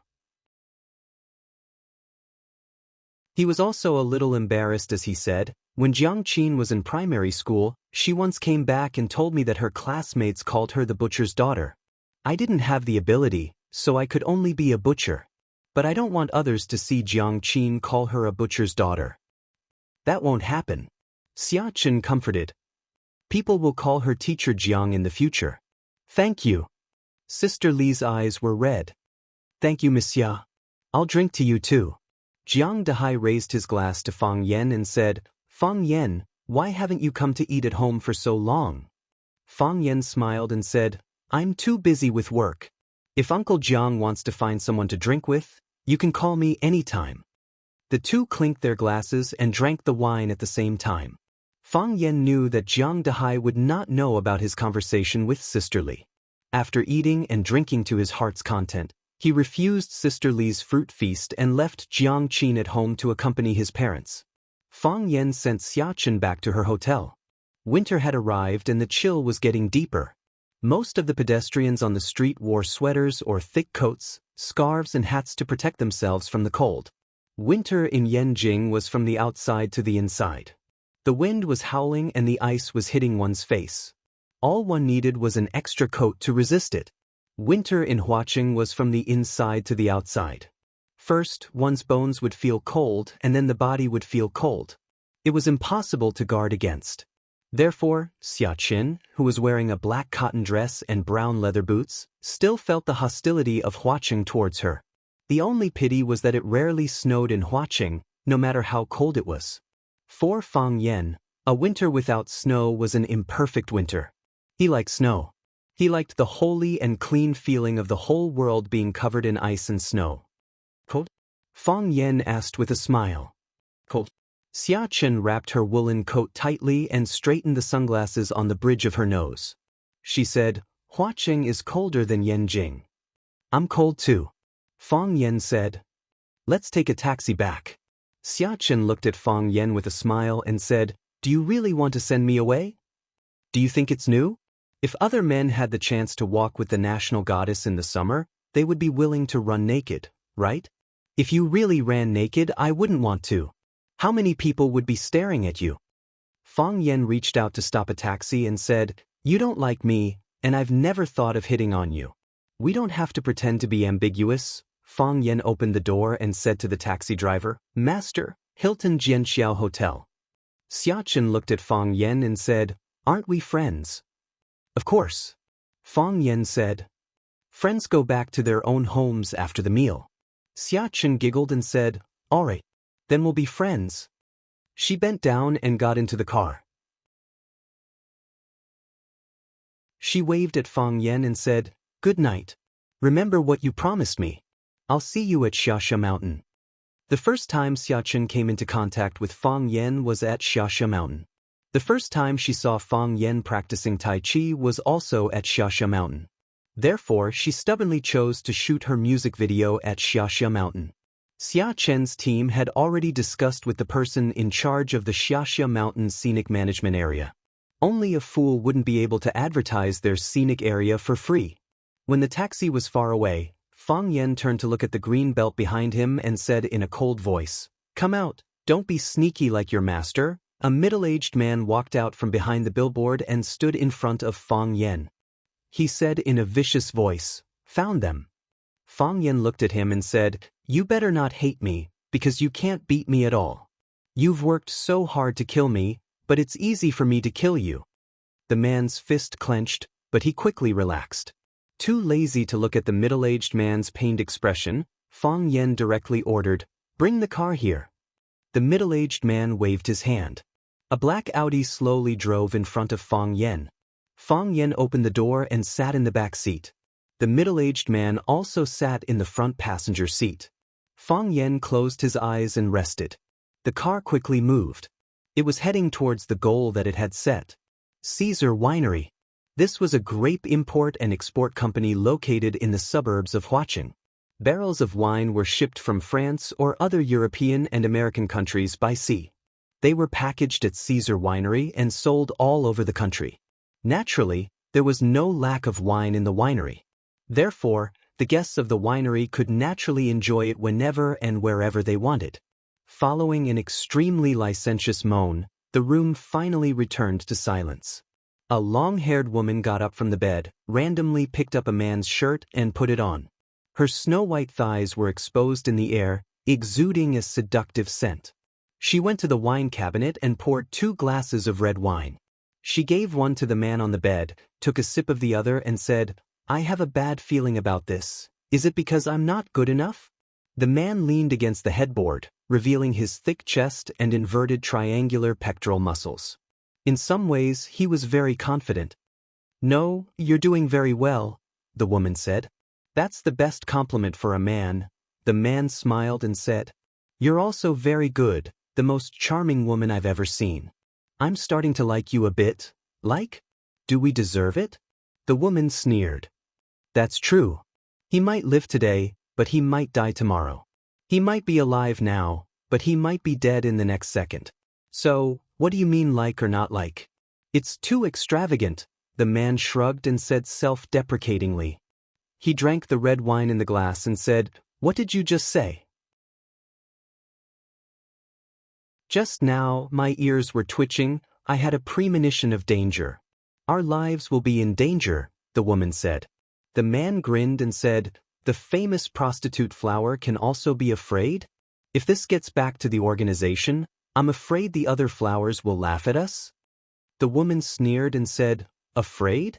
To live is to atone for sins, and to die is to rest. For such as we are, death is the ultimate happiness. What's there to be afraid of? This is a woman's sense of crisis. When I feel danger coming, I always have this feeling. I think we've been exposed, everyone has faith, and as an assassin, their faith is their intuition. This intuition has saved their lives many times, allowing them to escape from death countless times. The man understood this truth, suddenly lifted the quilt and jumped out of the bed, saying, At least the prostitute flower hasn't made a mistake in this respect. Inform the others, we'll evacuate immediately. This place is no longer safe. I say, even if you're in a hurry to leave, shouldn't you at least put on your pants? Fang Yen squatted by the window and looked at them. I'm embarrassed to look at you with your buttocks naked like this. His mouth said he was embarrassed, but his eyes were really embarrassed. This woman's body is really good, the man's body, ba ba ba. What are you looking at?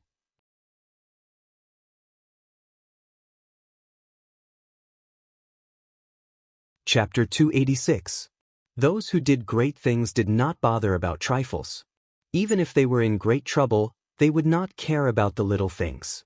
Four-lipped Flower and her partner, Wasp, meeting Fang Yen at this time was undoubtedly a great disaster. Assassins always took the initiative to go out and kill people. How could they let the assassination target wander into their lair? Lipped Flower looked at Fang Yen, who was squatting on the windowsill, and said with a smile, A distinguished guest should come through the front door. It's not a gentleman's behavior to lie on the window and eavesdrop. If you have such a need, I don't mind being your husband for one night, seeing that you are handsome and good at martial arts. Is there a need to be so sneaky? Fang Yen was really angry with her and said angrily, Do you think I lack women? I'm not bragging, but whether it's a mature sister or a campus goddess, whether it's my first love or a wild girlfriend, as long as I crook my finger, Lipped Flower sneered and asked, And then? You crook your finger and they will do what? It's none of your business. Fang Yen said angrily. He was a little depressed because they were all gone. It had nothing to do with him. Wasp lifted the quilt to cover her naked lower body and said, Mr. Fang, I've heard a lot about you, but I didn't expect to meet you on such an occasion. It's really awkward. What's there to be embarrassed about? What's wrong with meeting and chatting openly? Fang Yen did not feel anything wrong at all. He stared at the hand holding the quilt and said, You'd better not move. If you move your hand, I'll break it. Wasp stopped her little movements behind the quilt and said with a smile, I don't think you are interested in men's naked bodies. Why don't you let me get dressed, and we can sit down to drink tea and chat?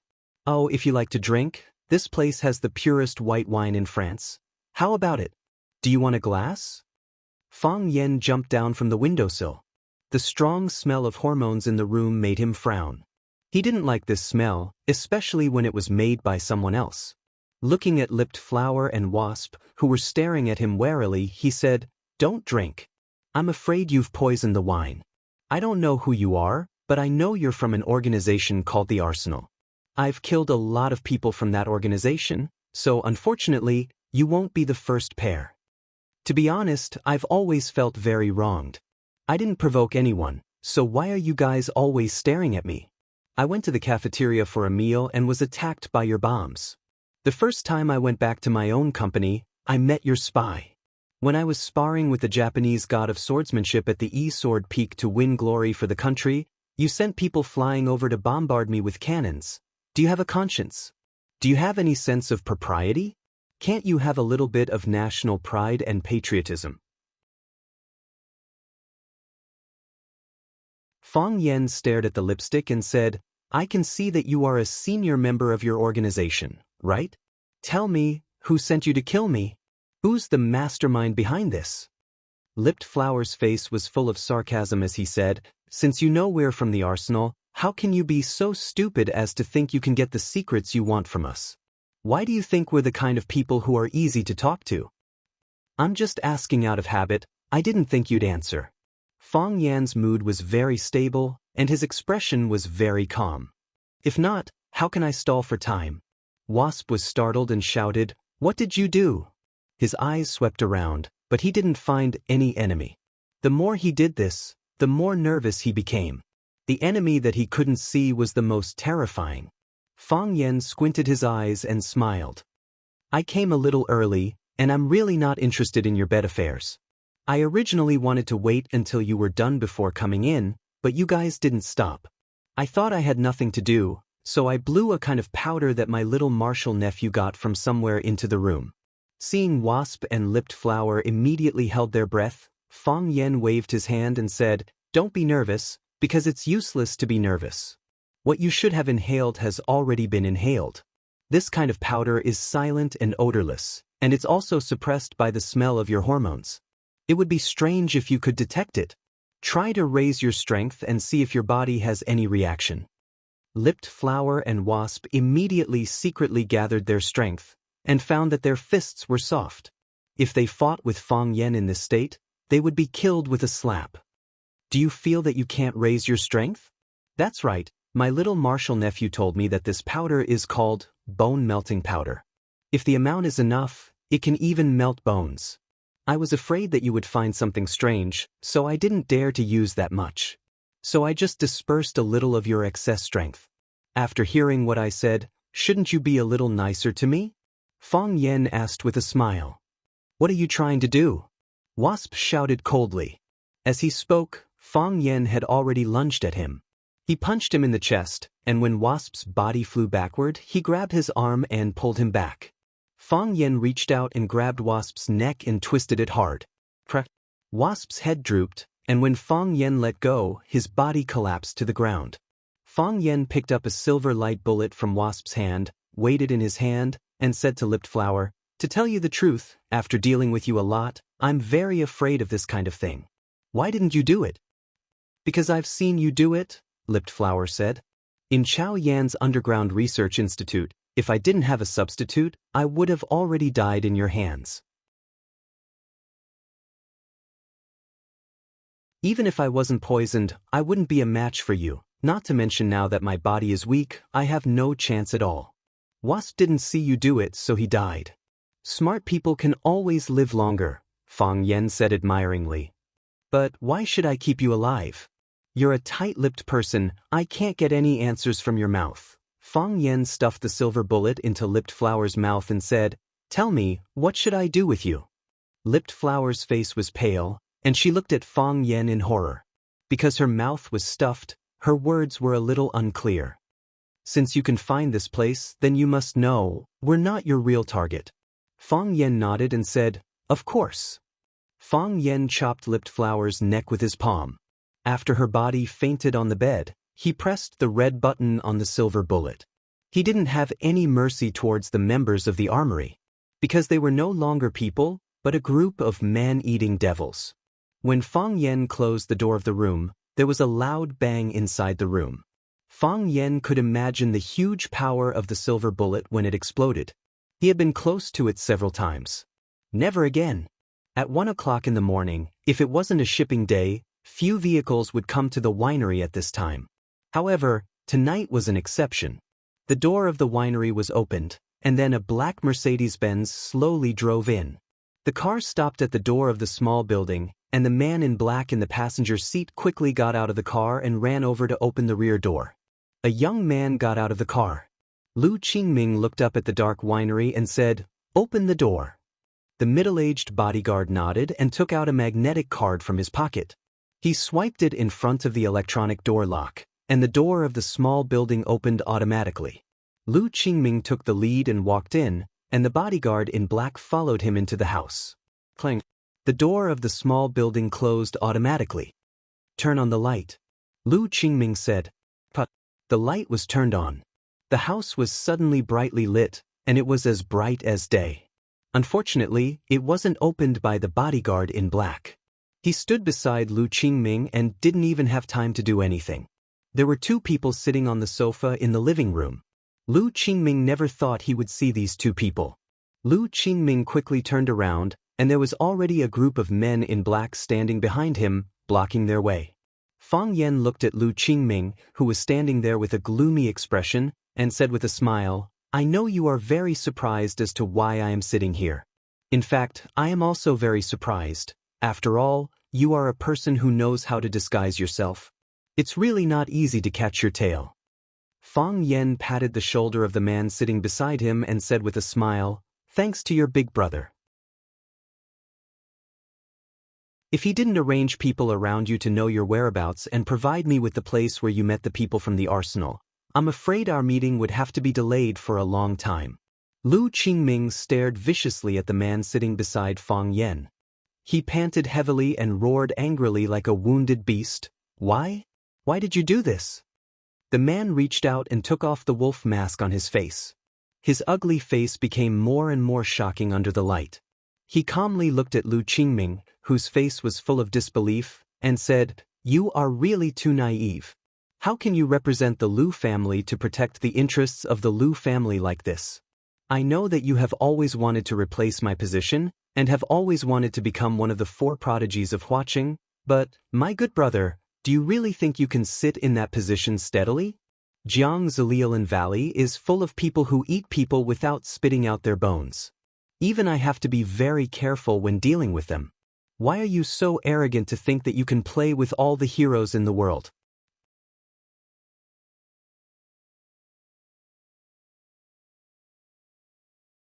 Chapter 287.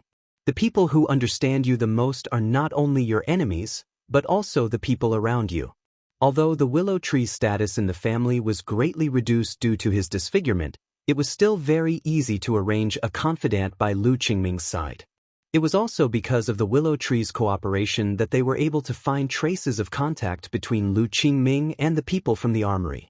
It was also because of the willow tree's selfless help that Fang Yan was able to find the hiding place of the armory killers. Without the willow tree's help, Lu Qingming wouldn't have come to this place at this time. Therefore, the people who can hurt you the most are not only your enemies, but also your family. The latter is impossible to guard against. Lu Qingming didn't expect to meet the willow tree here. His emotions still couldn't completely calm down. He stared at the willow tree with a gloomy face and said, "Childish? Yes, in your heart, I'm always so childish. You always look down on me and always treat me as an idiot. Am I an idiot? Of course not. How am I worse than you? How am I worse than you? If you didn't have a good father, how could you always be able to stand in front of me in every situation? Do you think you can hide your sinister side by being crazy all day long? Do you think you're humiliating yourself by playing with a few women? Lover of the masses, do you know that every time I hear people call you that, I sneer in my heart? Who is the real childish one? Yes, I've always wanted to replace you. I've always wanted to become one of the new four prodigies of Huaqing. I've never hidden my thoughts. You were stabbed by Lu Chaoga and your face was cut by Fang Yan. I'm very happy to hear these things. I know my chance has come. The Lu family can't let a loser and a disfigured person stand on the stage. If they choose again, I'm the most suitable candidate." Lu Qingming looked at the willow tree and said, "If you were me, would your thoughts be different from mine? When the opportunity comes, wouldn't you reach out and grab it?" The willow tree said frankly, "Maybe my thoughts are a bit more extreme than yours. I'll even pray at night before I sleep, praying that you will never stand up again and lie on the wheelchair like a waste for the rest of your life. I didn't cut your face, and you being cheated has nothing to do with me. Lu Qingming said unwillingly, "Why do you hate me so much?" "I don't hate you," said the willow tree. "I don't hate you at all. I still think of you as my younger brother." "Little brother? The little brother that you betrayed?" Lu Qingming sneered. He had waited for so long, he had purposely raised his voice, but until now, not a single member of the armory had rushed over to help. He knew that they were all dead. When he saw Fang Yan and Lu Shu sitting on the sofa in the living room, he knew that they were dead. If they weren't dead, how would Fang Yan and Lu Shu dare to sit on the sofa in the armory? The armory was an assassin company that researched gunpowder and all sorts of genetic weapons. Were they not afraid of being blasted into ashes? Previously, it was just a suspicion. Now, he could finally confirm it. The willow tree stood up. He walked towards Lu Qingming step by step. His walking posture was very ugly, swaying from side to side like an old duck with an injured left leg. The middle-aged bodyguard took a step forward and stood in front of Lu Qingming. That was his only protection. The willow tree waved his hand and signaled the middle-aged bodyguard to go away. "Uncle Ming, get out of the way." Lu Qingming said, "If he wants to kill me, you can't stop him." The middle-aged bodyguard's face was full of unwillingness, but he could only step aside and let the willow tree pass. The willow tree stood in front of Lu Qingming and looked at his handsome facial features that were controlled by anger. He smiled and said, "From childhood to adulthood, there are so many brothers in the family, and the two of us have the best relationship. To be honest, I don't like you, and you just said that you hate me very much. However, we are the two best people in the Lu family. At least we all think so. Therefore, we must live together intimately, so that the elders have enough confidence in us. How can a person who can't even unite his brothers and family become the heir of the family? I have always thought that I am the heir of the Lu family. At least, others also think so. Therefore, I want to maintain the demeanor of an heir, and I want to unite all the forces around me that can be united. However, when I found out that you are doing the same thing as me, I began to dislike you from the bottom of my heart. Now, do you know why I said that you are stupid? Because you exposed your ambition too early. If you were in your position, what should you do? You should be hostile to me, you should be my enemy everywhere, and at the right time, you should stab me with a knife. This is what you should do. This is the attitude that an unwilling competitor should have. I know that there are broad-minded people in this world, but I also know that that person is definitely not you. I don't hate you. The willow tree looked at Lu Qingming and said, I don't have any reason to hate you. Because you are the same as me, a poor climber. When I climbed halfway up the mountain, I accidentally fell down. Although it wasn't to the extent of being smashed to pieces, I was riddled with scars. You are my heir. You climbed up the road that I walked, but you were dragged down by me who was unwilling. You are also a poor person, why should I hate you? If you don't hate me, why would you join hands with Fang Yan to deal with me? If you don't hate me, why would you betray me like this? Lu Qingming pointed at Fang Yan who was sitting on the sofa and said, Did you forget how he hurt you? Did you forget how he humiliated you? He scratched your face, broke your legs, threw you down the stairs. If it wasn't hatred, then what reason would make you join hands with him to deal with me? Did you forget what I said just now? Both of us are climbers, but the top of the mountain can only accommodate one person. Therefore, we both have to do everything possible to kick our opponents down the mountain, just like how you secretly ordered the people in the arsenal to assassinate Fang Yan, but deliberately led the clues to me. Don't you also hope that Fang Yan will treat me as his mortal enemy, and then the two of us will fight, and I will be completely eliminated by him? That way, no one will stand in front of you anymore, right? Yes, you did a good job, and Fang Yan did put the focus of suspicion on me. However, have you ever thought that there is a fatal flaw in your plan? That flaw is me. You want to tell everyone that this matter was done by me, and Fang Yan also suspects that I did it, but I know that I didn't do it. I have nothing to do with the arsenal. In this way, you will easily be exposed. Moreover, you thought that even if I guessed the truth, there is nothing I can do because Fang Yan and I are mortal enemies. No matter what, I will not run to Fang Yan and tell him that this matter wasn't done by me, Lu Qingming sneered and said, "In the end, I underestimated your shamelessness and cowardice. I really didn't think that you would run to cooperate with Fang Yen. Anyone who has suffered such humiliation and injury would not do such a thing in the face of their enemy, right? So, this is where you are inferior to me." Lu Shu said. "A real man knows when to yield and when to stand tall. Yesterday's enemy becomes today's friend. This is something that happens every day in the business world. Why do you find it hard to understand?" "What I find hard to understand is that you would cooperate with a person like Fang Yen," Lu Qingming said. "Fang Yen is as cunning as a wolf dog. Aren't you afraid that he will dig a hole to bury you? You worked hard, but it was all for naught. Doesn't it sound very sad? Why can't I cooperate with a person like Fang Yen?" Lu Shu asked with a smile. "If I cooperate with Fang Yen, I can get what I want. We are mortal enemies, but we can advance and retreat together. If I cooperate with him, he will help me regain the position of the Lu family's successor. If I cooperate with you, will you give this position to me? Obviously, this is impossible, because only the two of us are the most direct competitors. So, it will be very difficult for me to leave the winery today?" Lu Qingming asked aloud, but his eyes were looking at Fang Yen, who was sitting on the sofa and listening to the conversation between the two brothers with a smile. He knew that the decision-maker here today was that man. His brother, Lu Shu, was only a receptionist. Fang Yen picked up a cotton swab from the table and picked his ear, then said, "Don't ask me about this kind of thing. I'm not interested in other people's family business. But I'm a narrow-minded person. No matter who hurts me, they won't be able to laugh it off." Lu Shu reached out his hand, lightly patted Lu Qingming's shoulder, then said, "You've led the Lu family to the wrong path. You even naively thought that you've allied with the Jiang family and the Gu family. Don't you know that you have to listen to the opposite of what they say? They call you brother on the table, then turn around and stomp you to the ground. Their words can't be trusted. They aren't good people. I need a chance. The Lu family also needs to make a new choice. All sacrifices are worth it." Lu Shu stretched out his arms and embraced Lu Qingming. He gently patted Lu Qingming's shoulder and said, "Thank you, my good brother." Lu Shu's actions were very kind, and his voice was very gentle. It was like an older brother comforting his injured little brother. Their feelings were so sincere, their hug was so touching. No matter who saw them, they would think that this was a pair of brothers who had a very good relationship.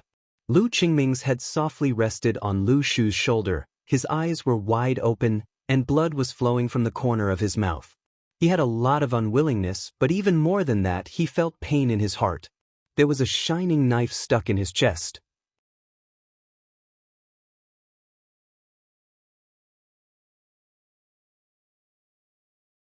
Chapter 288. There are many dark and damp corners in this world. If your heart is in full bloom, the darkness will always exist in places you can't see. Lu Qingming died. He died in the hands of his brother. That sharp knife stopped in a very good position, piercing his heart.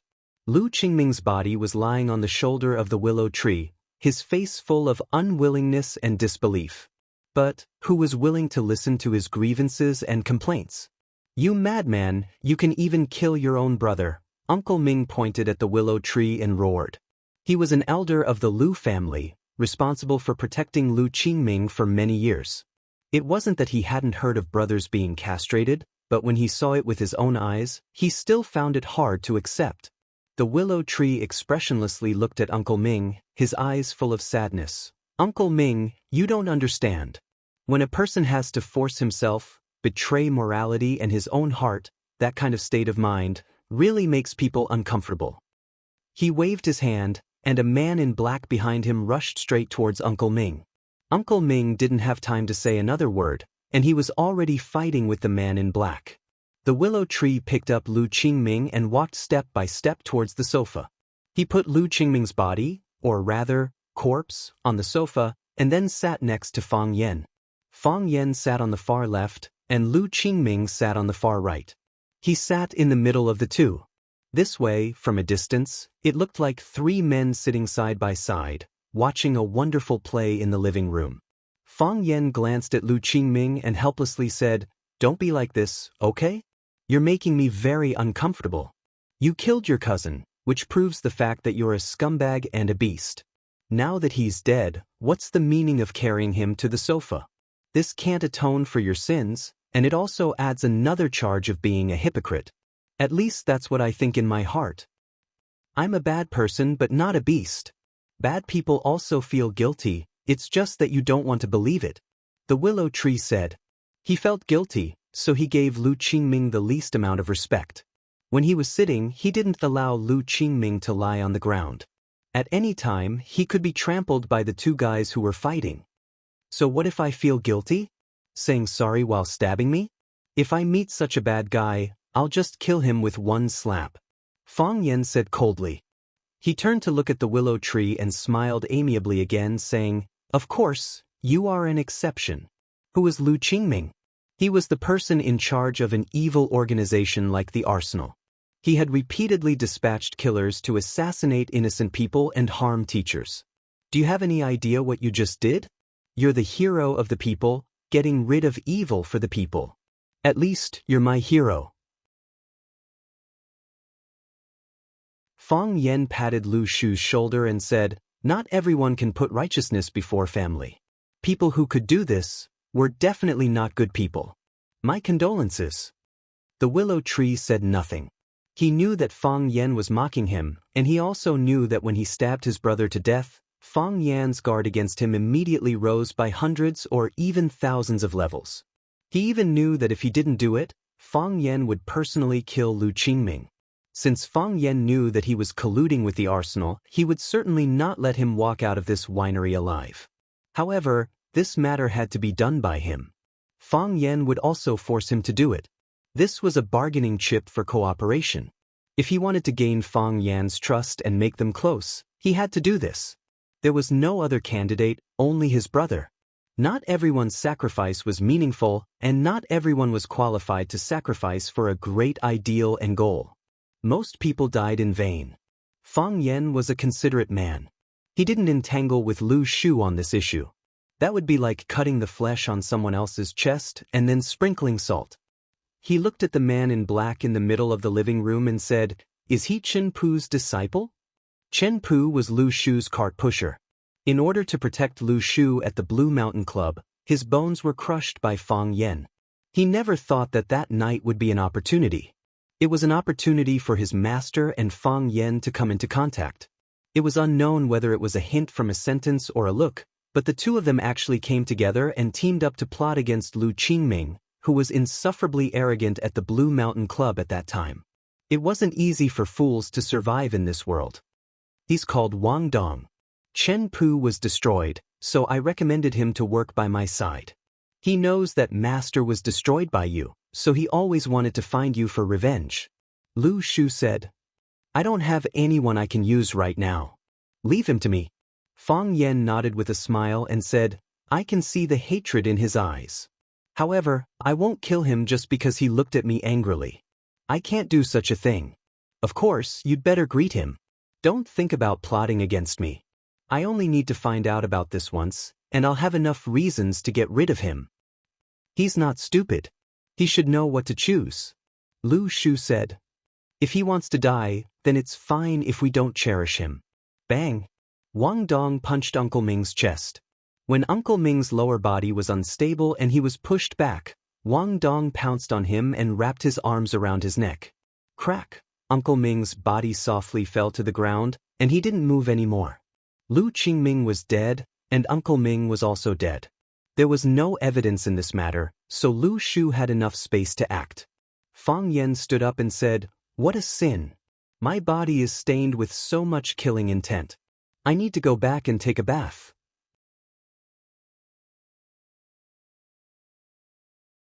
The door opened and closed, and Fang Yan's figure quickly disappeared. Wang Dong walked to Lu Shu's side and said unhappily, You're letting him go just like that? So what? Lu Shu raised his head and asked, Keep him here? He knows too many of our secrets. I'm afraid he'll betray young master. I also want to keep him here. Lu Shu sighed softly. Even if all of your corpses were piled in front of him, he still wouldn't stay. You don't know how terrifying he is. Lu Shu put on the wolf mask on the sofa and said in a low voice, I know. Grandma was cooking in the kitchen. Grandma went to the market to buy hairy crabs and all kinds of precious seafood because her grandson and Lu Chaoga had come. Of course, it was mainly because of Lu Chaoga. Lu Chaoga didn't have the image of a headmistress or a strong woman with billions of assets. She wore an apron around her neck and rolled up her sleeves to personally prepare the ingredients. Fang Yan was called to the study by Grandpa. Whenever Grandpa called Fang Yan to the study for a talk, it wouldn't be anything good. Therefore, Fang Yan was already mentally prepared. As expected, Grandpa Qin Wang scolded him as soon as he entered the room. What have you been doing recently? You're not teaching properly, and you're always on leave. What kind of behavior is this? This is a serious dereliction of duty. Do you know how many days of leave you've taken this semester? Do you know how many days of classes you've had in a month? When I first introduced you to Rosefinch to teach, it wasn't for you to be lazy and slack off. A teacher should be with his students and pass on his knowledge to them. The students don't see you all day. How can they be influenced by you? How can they learn from you? If I were still the headmaster of Rosefinch, I would have fired an incompetent teacher like you long ago. And what's with the bruises on your face? You're a good school teacher and a high-level intellectual. Why do you walk around the campus with a bruised face all day? Do you know what a bad example your behavior is giving to the students? Even a teacher gets into a fight with someone. Grandpa, I accidentally bumped? How did you end up like this? The scratches on your face were also caused by the collision? Show me one on the spot. If you can do it, I'll go against my conscience and believe your nonsense. Qin Wang was furious. He wanted to press this kid to the ground and smash his head with the inkstone on the table. A good high school teacher going out to fight and kill all day. How uncivilized is that? Fang Yan stood there awkwardly. He tried his best to squeeze out a smile and said, Grandpa, don't be angry. I just said a joke to liven up the atmosphere. The bruises on my face are from someone beating me up, but I didn't lose out. I still beat him in the end. Seeing that Qin Wang was about to explode again, Fang Yan hurriedly explained, the one who challenged me was an East Asian. He's a famous East Asian swordsman. People call him the East Asian sword god. Civil officials aren't greedy, and military generals don't care about death. He can definitely win the respect of all the countries in the world. I like literature, so I became a teacher and impart my knowledge to others. I practice martial arts, so I need to defend against foreign enemies and accept challenges. Grandpa said that I lack spirit last time.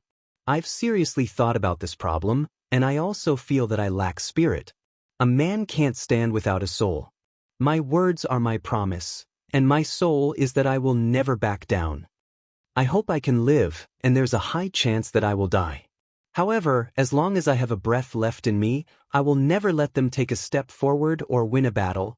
I want to smash their arrogance, I want to smash their confidence and ambition. I want to break their faces and break their teeth so that they can't be a wolf that eats meat, but a dog that eats shit. This is my ideal, this is my spirit. Lu Gong was stunned on the spot. He stared at his young grandson for a long time before he finally reached out and patted him on the shoulder. He said, your words are crude, but your logic is not.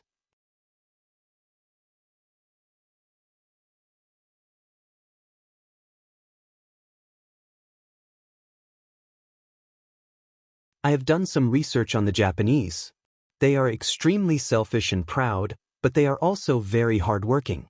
If the person who challenged you didn't have any ability, how could he become the sword god that they worship?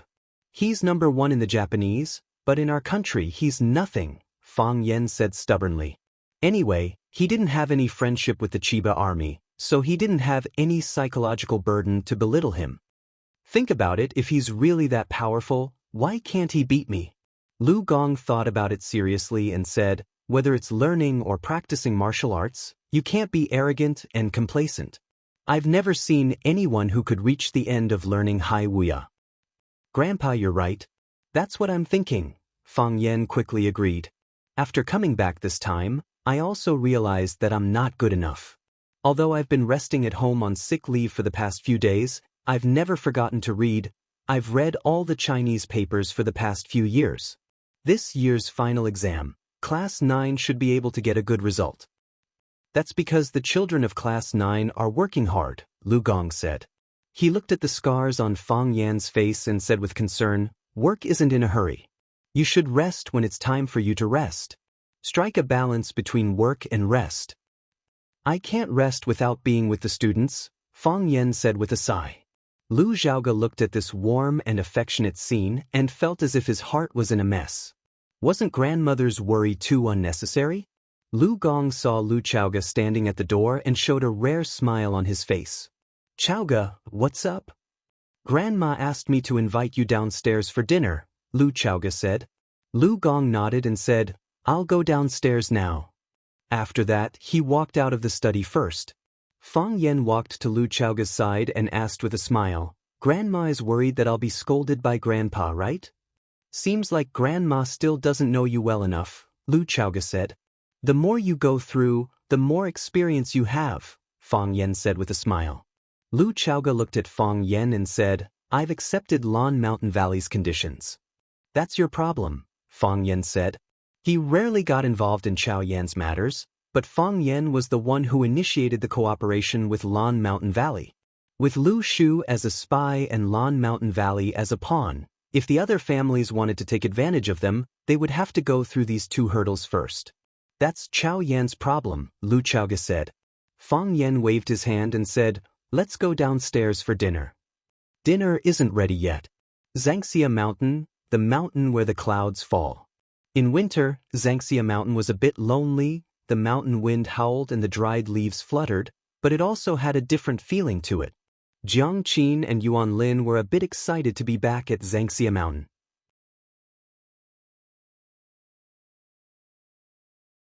Jiang Qin pointed at a cliff and said, Mr. Fang saved us from there. If it weren't for Mr. Fang, those bad guys would definitely still be chasing us.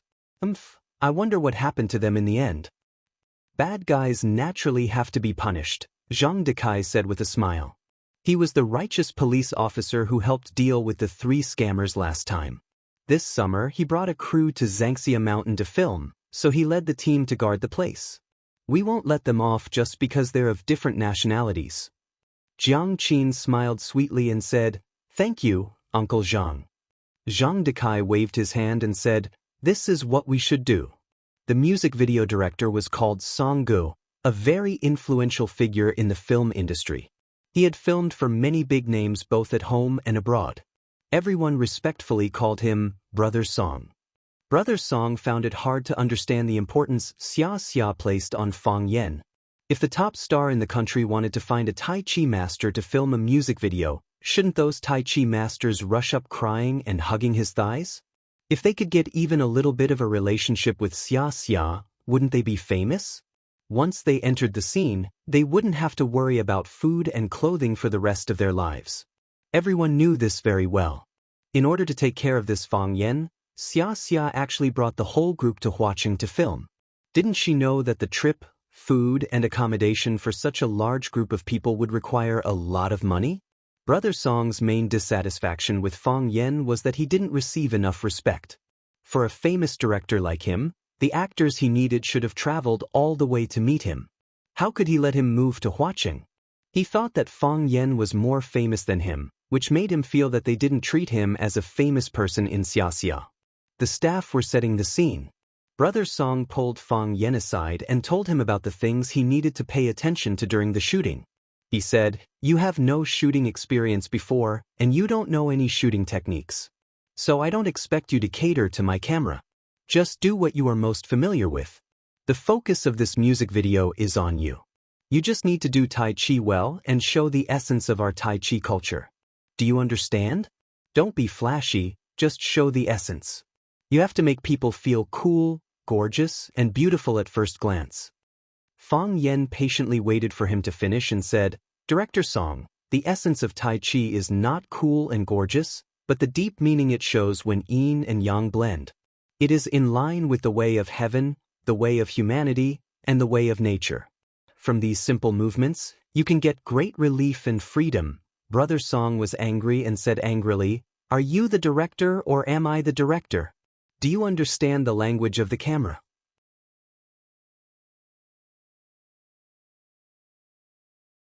Do you know what it means to present in front of the camera? As long as I point the camera at you, you have to give me the best posture and the most attractive movements. You stand there like a mummy. Who wants to look at you?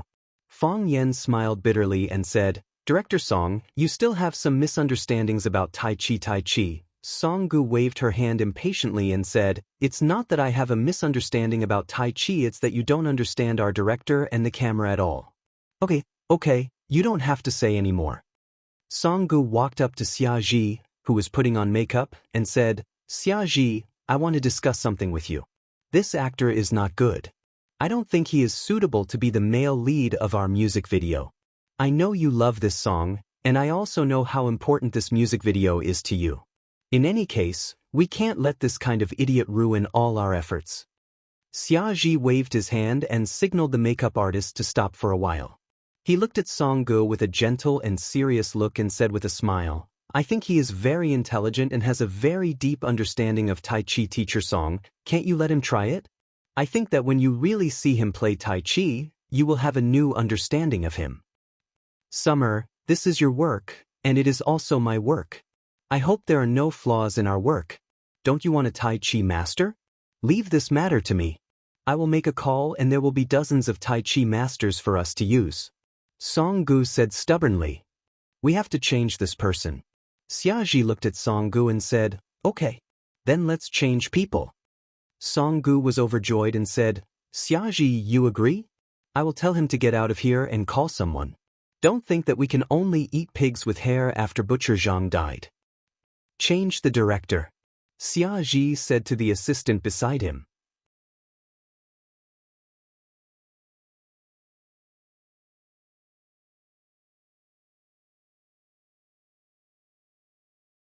Chapter 290. The smile on Song Ji's face froze before he could retract it. Replacement? It's not the actors but the director? Song Gu was about to cry. He knew that his feeling was right. They didn't treat him as a big shot at all. They didn't respect him. If they cared a little about his feelings, they would follow his words and replace that bullsh** Tai Chi master. A big shot should have a big shot's temper. He wanted to throw out some harsh words and leave. But he suddenly remembered that there were all kinds of hidden rumors about Summer's identity in the circle. He couldn't say those harsh words no matter what. What was worse was that he couldn't flick the sleeves of his tight leather clothes. No one could stay if he wanted to, and he didn't dare to leave if he wanted to. He stood there in a dilemma, his face extremely embarrassed. What was the relationship between this gigolo and Summer? She hadn't seen Summer get close to any man for so many years. The only one who was close to her, Feng Yuanqing, seemed to be very depressed recently.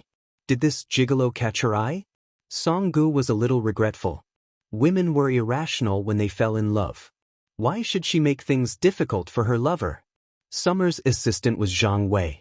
Because he had a good relationship with Feng Yuanqing, he thought that Feng Yuanqing would be able to win the beauty in the end. He didn't expect to bet on the wrong treasure. Feng Yuanqing was kicked thousands of miles away by Summer. He was worried that his relationship with Summer would become estranged, so he had been trying to make up for it recently. It was not auspicious to change the director on the spot. When he heard that Summer wanted to change the director on the spot, he wanted to persuade her, but he was worried that it would make her angry. Because he had been with Summer for many years, he knew that as long as Summer decided on something, few people could change it. He hesitated, but Fang Yan tried to persuade him, it's not that serious.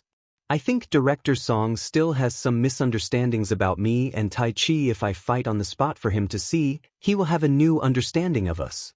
If it doesn't work, it won't be too late to change the director at that time. Fang Yan spoke, and Zhang Wei quickly echoed, Mr. Fang is right. Sensei Song Gu looks at Taiji from the perspective of the camera, while Sensei Fang looks at the problem from the perspective of the depth of Taiji. It's just that everyone's focus is different. We just need to find a common point, which is to be able to show the self-restraint of Taiji and also be able to look good on the camera. Isn't this what we need? Xianxia looked at Song Gu with a smile on his face and asked, Teacher Song, what do you say? Then let him try, Song Gu said. He thought to himself that they still needed him. It was easy to find actors, but not so easy to find a good director. Seeing is believing. I hope he doesn't disappoint.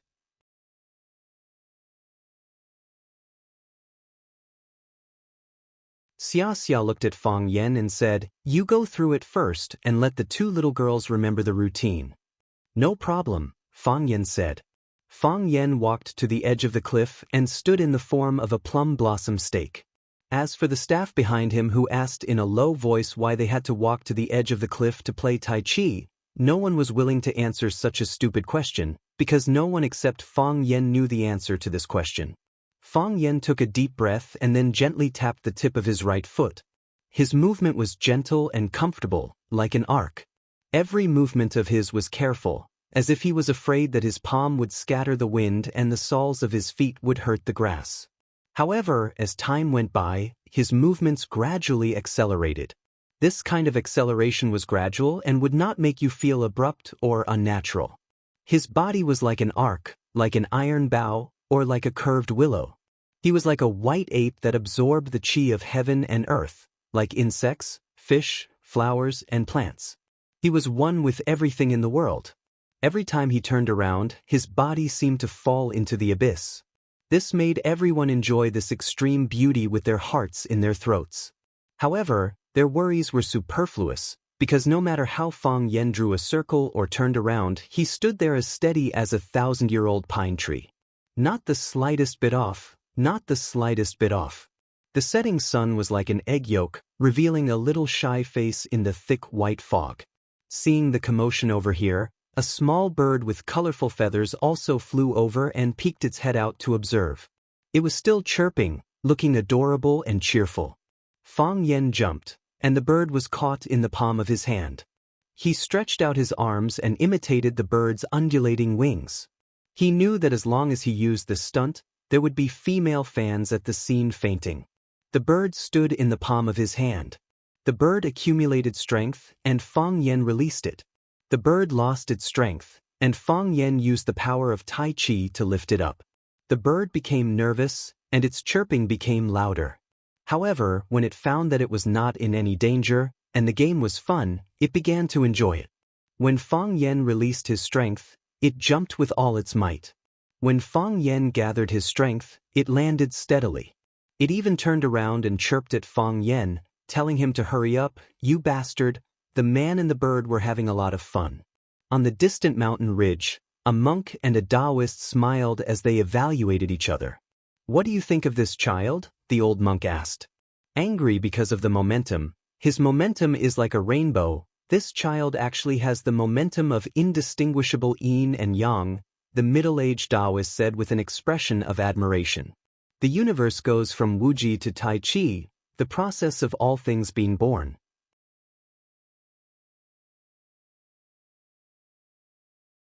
With all things being, there is the sky above our heads and the earth below our feet. The Tao of the world uses the two energies of yin and yang to create all things. Heaven and earth, the sun and moon, thunder and lightning, wind and rain, the four seasons as well as male and female, firm and soft, movement and stillness, all things being born from yin and yang, the old monk's expression was solemn. However, everyone knows that it is precisely because all things have yin and yang, that's why Tai Chi emphasizes the fusion of yin and yang. Extreme yin gives birth to yang, extreme yang gives birth to yin. This child is amazing. At such a young age, he can see mountains as mountains and water as water. Even this bird sees him as one of its kind. The heart of Tai Chi has truly become one with all things. The middle-aged Daoist nodded and said, "Then should we teach him the Tai Chi diagram?" The old monk shook his head and said, "The Tai Chi diagram is very important. Not only is it a treasure of your Taoism, but it also protects our Huaxia's dragon soul. Be careful, be cautious. Other than the foundation of martial arts, the quality of one's temperament is even more important." Looking at his appearance and behavior, this child doesn't seem to be an evil person. Furthermore, how could someone who possesses the heart of Tai Chi be bad? Let's see. Let's see. Fang Yan's body rose into the air again. He personally sent the bird into the sky. Then he lightly patted the bird's head, indicating that it could leave. When Fang Yen landed, the bird actually swooped down again and stood on his shoulder, unwilling to leave. It chirped at Fang Yan's face as if it wanted to talk to him. Everyone on the scene was dumbfounded. Jiang Qin was so excited that he couldn't control himself. He grabbed Yuan Lin's hand and said, "Yuan Lin, did you see that? Did you see that? Mr. Fang is really amazing." Yuan Lin didn't feel any pain. Her eyes were shining as she stared at Fang Yen and said, "That bird is so cute." Summer was also intoxicated for a moment, but she quickly regained her sobriety. She was engaged in art, so she had no resistance to beautiful things. When Fang Yen played with the bird, it really made people's hearts tremble. It was so beautiful. "That's amazing. This person's Tai Chi is so beautiful. Oh my God, I've never seen anyone play Tai Chi like that. Is this really Tai Chi? He jumped so high just now. Is there a steel wire hanging on his body? I really want to become that bird, then I can play with him." When the staff saw this incredible scene, they all became Fang Yan's die-hard fans. The Tai Chi that Fang Yen presented was the Tai Chi that they had never seen before. It was the most beautiful and ideal Tai Chi in their minds. Song Gu was also stunned. "Master, this was a real Tai Chi master. How could there be such a Tai Chi? How could there be such a cool Tai Chi?" No, this could no longer be described as cool, but how could a cultured person be so pretentious? You clearly knew that he was pretending, but you still felt that this guy was really awesome. Song Gu kicked the leg of the cameraman next to her and shouted, "Did you take a picture? Did you take a picture just now?" The cameraman didn't have time to take off the cover of the camera lens. He said aggrievedly, "Director, didn't you say to take a look first? Look my ass. Look my ass." Song Gu kicked the cameraman's leg again and again. "Why aren't you afraid? Why aren't you afraid? What else do you want to shoot if not such a scene?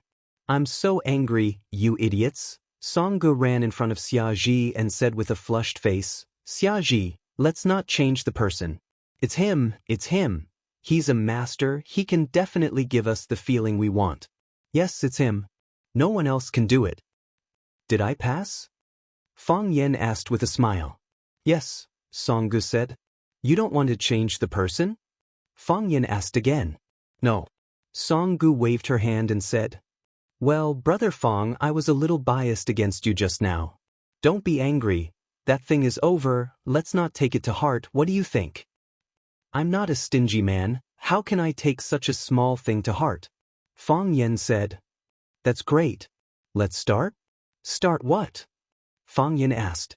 He turned to look at Xiaji and said, "My Tai Chi has been recognized by everyone, now we can change the director." Song Gu sat on the ground, so angry that her whole body was trembling. In the forest behind the crew, the middle-aged Taoist priest said to the old monk with an embarrassed face, "Let's watch again, let's watch again." The old monk laughed.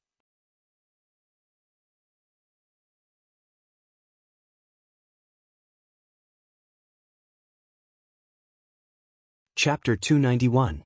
You insult me once, and then apologize to me. It's not fair at all. You insult me once, and I'll insult you once. That's fair.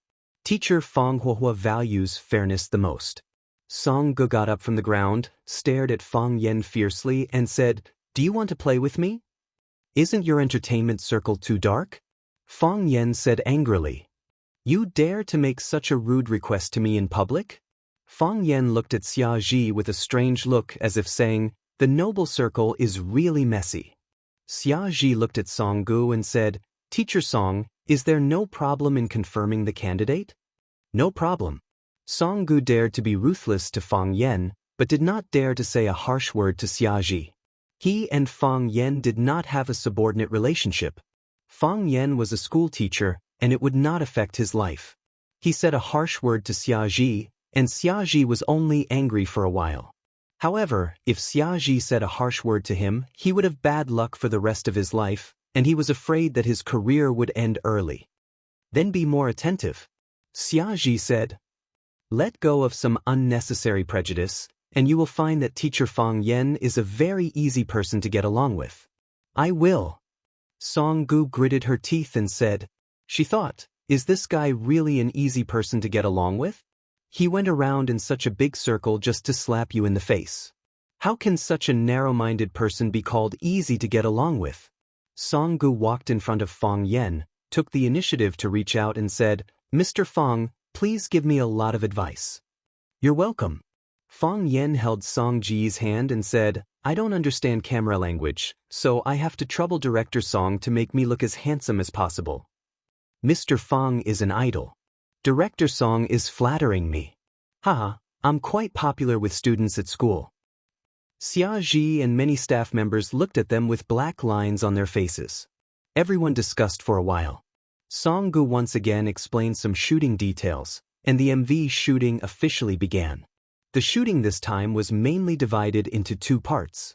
The first part was Fang Yen practicing Tai Chi alone to show the rigidity of Tai Chi. The other part was Xianxia bringing Jiang Qin and Wang Lin, the two little beauties, to perform the softness of Tai Chi in black Tai Chi clothes.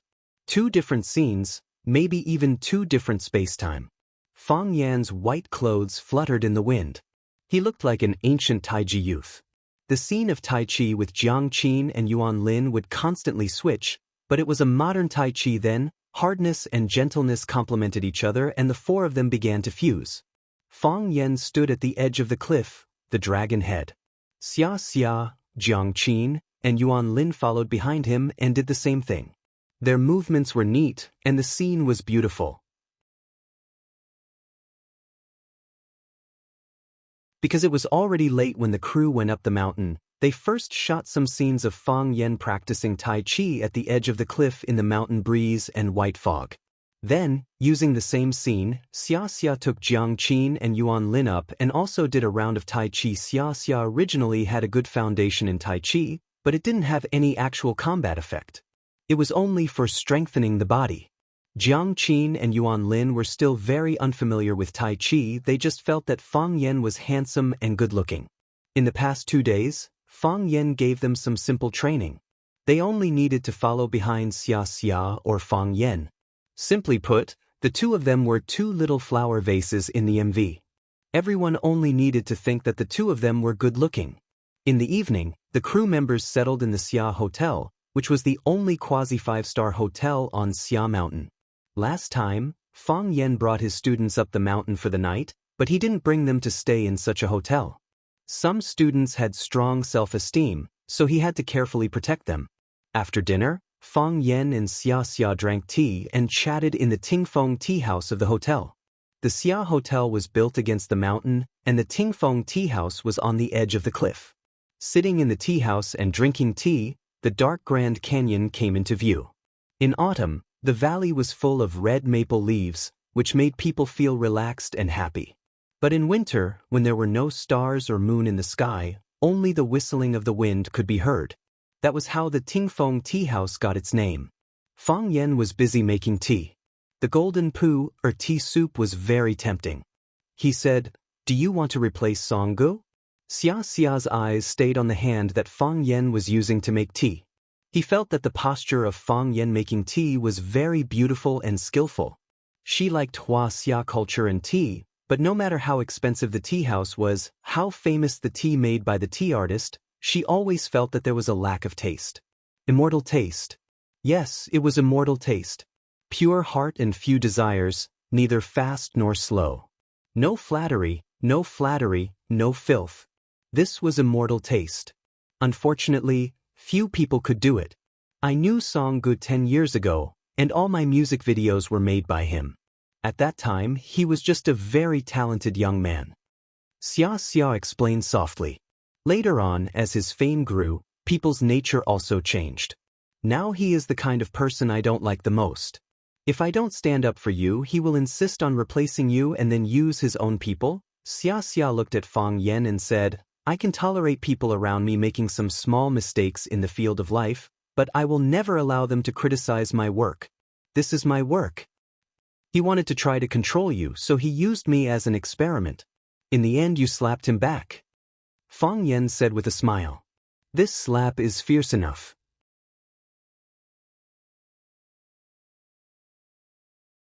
I don't slap people, Xiaxia said.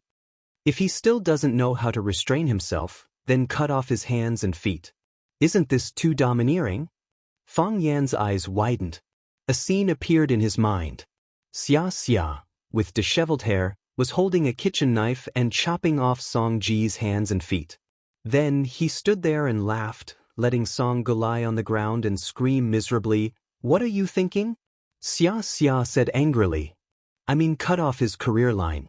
I can make him call the wind and rain, and I can also make it difficult for him to move an inch." Why does this sound like something said by a gang leader?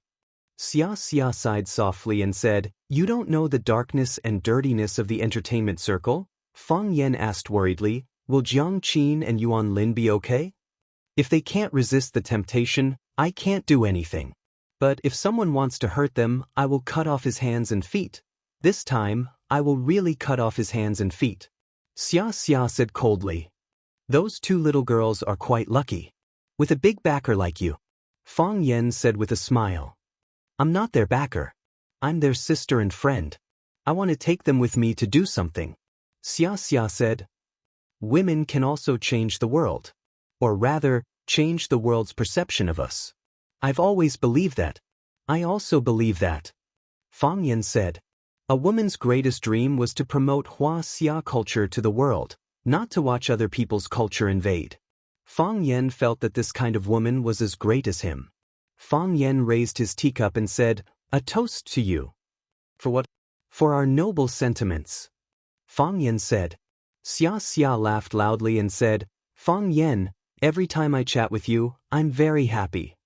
But you can't like me. There are too many people who like me." Fang Yan said, "When there are so many people, I don't know how to choose. Who asked me to be a Libra? It's a bit too much, I won't go join in the fun." Xianxia said with a hint. Fang Yan laughed dryly and didn't speak. Some things were better not said. Xianxia looked at the antique decorations in the tea house and said, "The owner of the tea house must be a very elegant person. It's not called the Stargazing Tea House, it's not called the Maple Appreciation Tea House, it's called the Wind Listening Tea House." In his heart, even listening to the wind is a romantic thing. Then stargazing and maple appreciation are naturally not inferior. From the low place to see the rolling clouds, from the wet place to see the ninth heaven thunder. This person is very kind. Fang Yan nodded and said, "It's just that the psychology of the nouveau riche is serious. Is there a need to put so many precious wood and antiques all over the house? It's like he's afraid that others don't know he's rich." What Sir said is very true. It's us who have fallen into the cliché. A middle-aged Taoist walked over with an incense burner and a smile.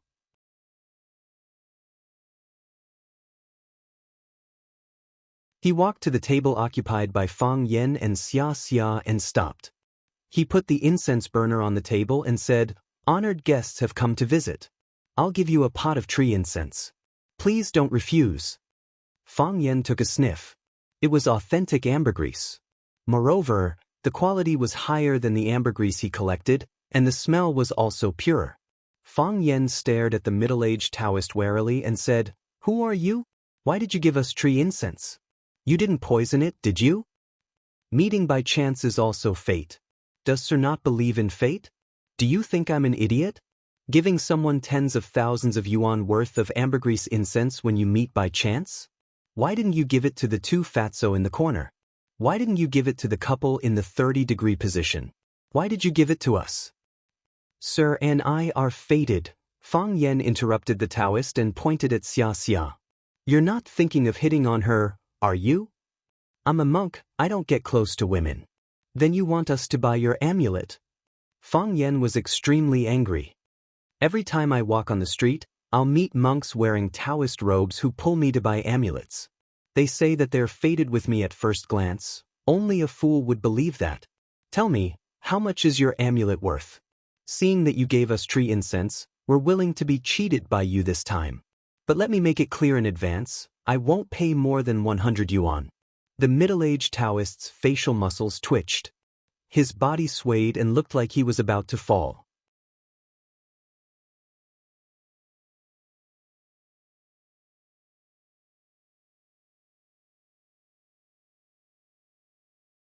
Chapter 292.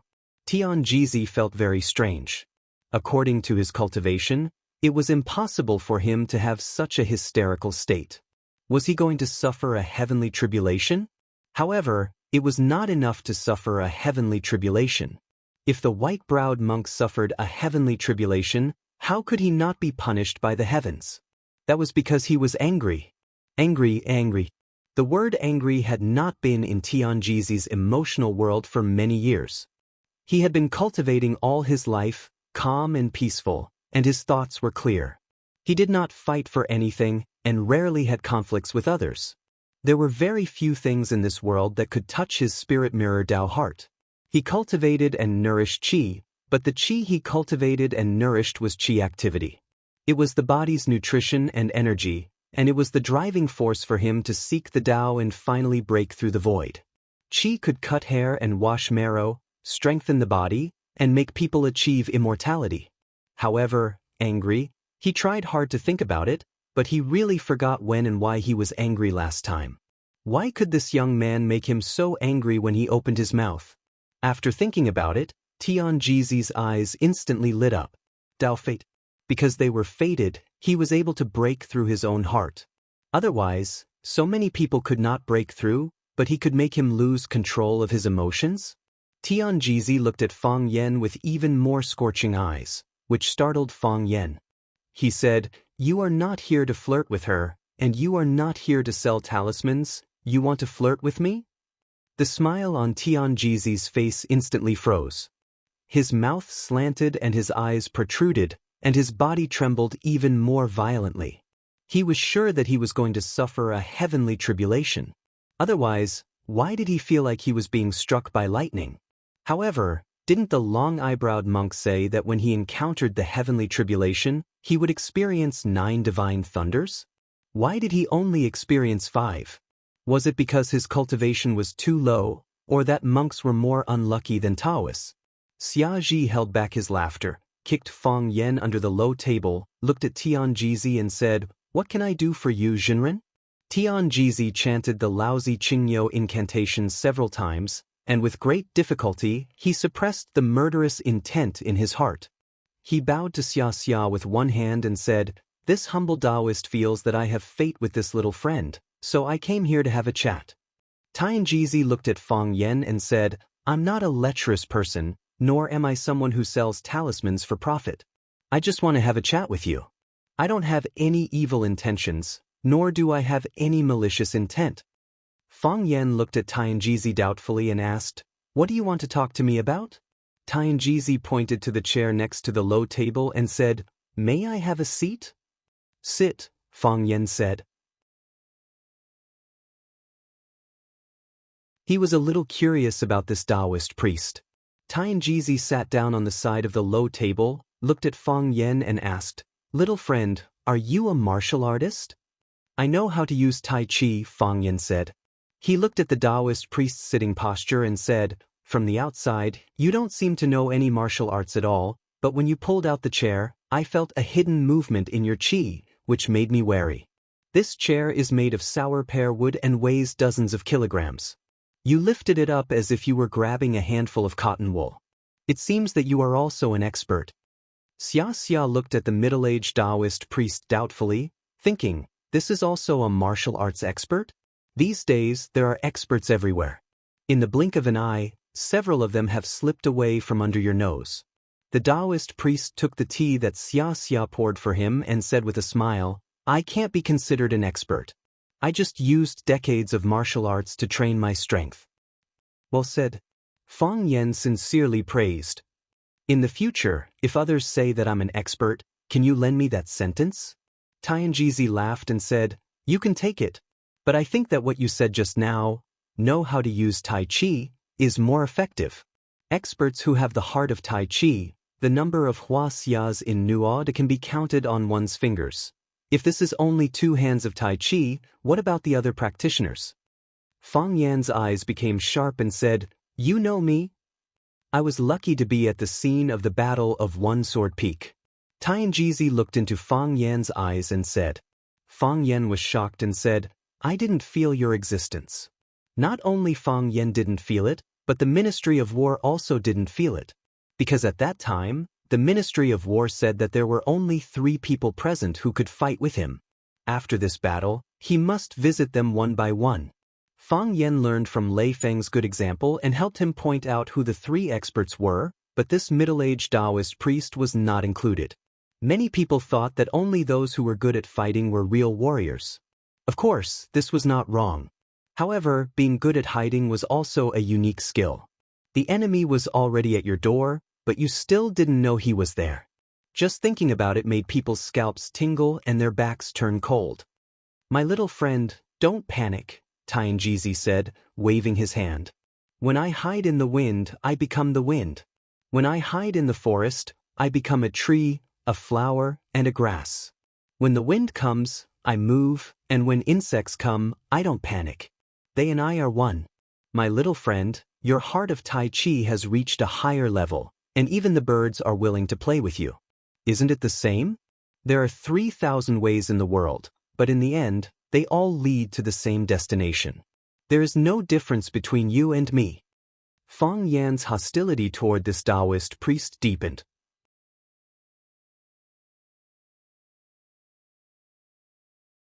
This old guy followed him to the One-Sword Peak to watch the battle between him and the Ministry of War, and he also saw the scene of him playing with the birds today. Was he a stalker? Fang Yan looked at the Daoist priest and asked, "How should I address you?" "My Daoist name is Tianjizi," the middle-aged Daoist priest said. "Tianjizi, why do you always follow me? I was fighting with the Japanese sword god, and you followed me. I caught a bird to play with, and you also peeped behind my butt. What do you want? Now that you have come to me, you must be ready to lay your cards on the table, right? My little friend, you are very vigilant." Nonsense. 9 out of 10 Daoist priests these days are liars, and one is a bastard.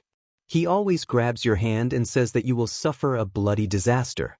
There were several times when I wanted to make him suffer a bloody disaster. He sells talismans and I only lose some money. You don't even sell talismans, which means that what you are after is bigger. Who knows what I will lose? Some things are not things to give, but things to gain. If you give, but if you don't give, how can you gain? Tianjizi said. "My little friend, can you tell me why you learn martial arts?" "So that others can't bully me," Fang Yan said. After thinking for a while, he added, "When I want to bully others, I don't worry that they will hit me." "If that's the case, then why did you risk your life to accept the challenge from Chiba?" Tianjizi asked with a smile. "From what I saw and thought, you didn't have any confidence that you could win against that Japanese swordsman, right? You didn't give even an inch because you were proud and hot-blooded. Am I right? He took the initiative to challenge me and bullied me. How could I cower and run away? The worst outcome would be death. If I died, thousands of Fang Yans would stand up and kill him. No matter what, I wouldn't suffer too much," Fang Yan said. "Death is good.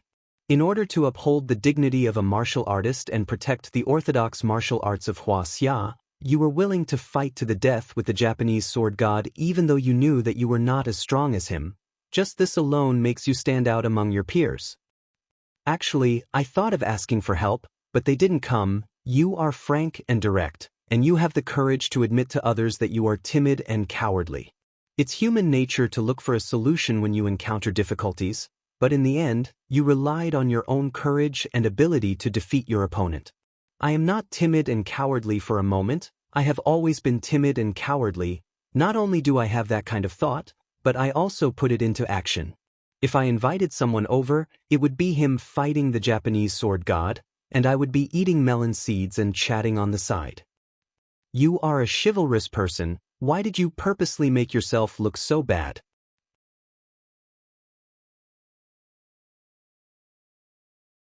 Tianjizi looked at Fang Yan and asked, "Worried that people will criticize you and make fun of you?" Fang Yan sighed softly and said, "You are so shameless to praise me. Tell me, what do you want?"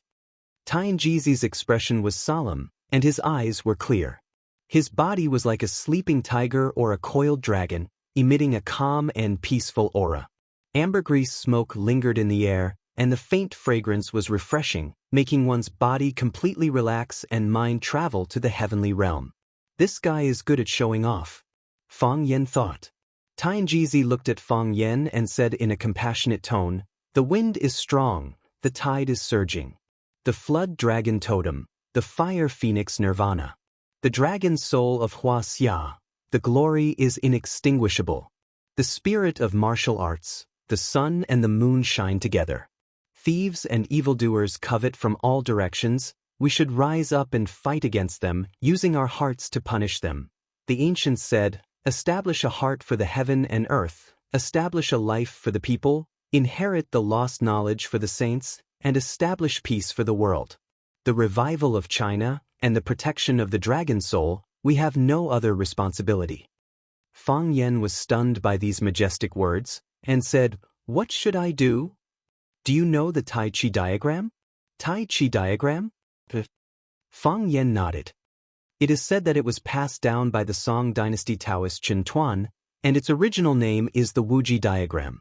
According to historical records, Chen Tuan once passed down the pre-celestial diagram, Tai Chi diagram, river diagram, and Luo Shu to his student Zhong Fang, who in turn passed them down to Mu Xiu, Li Zhe, and others. Later, Mu Xiu passed down the Tai Chi diagram to Zhou Dunyi. The Tai Chi diagram we see now was passed down by Zhou Dunyi. I have one hanging on the wall in my room. I look at it several times a day. What's wrong? Tianjizi smiled soundlessly and said, "The painting of Tai Chi I am talking about is not the kind that can be bought on the street, but the real treasure of Taoism, the painting of Tai Chi, one of the 4 great books of Wuxia, along with the painting of the river, the book of Luo, and the innate painting." Fang Yen stared at Tianjizi with his eyes wide open, and asked, "Why are you telling me this?" "I want to choose a fated person to pass down the Tai Chi diagram to, and let him protect our dragon soul of Wuxia. Then go find him." Fang Yen said, "Why are you telling me this?" "You're tuning in to the Wang Lin's Journey YouTube channel. Don't forget to subscribe and join us on this journey to catch the most captivating stories.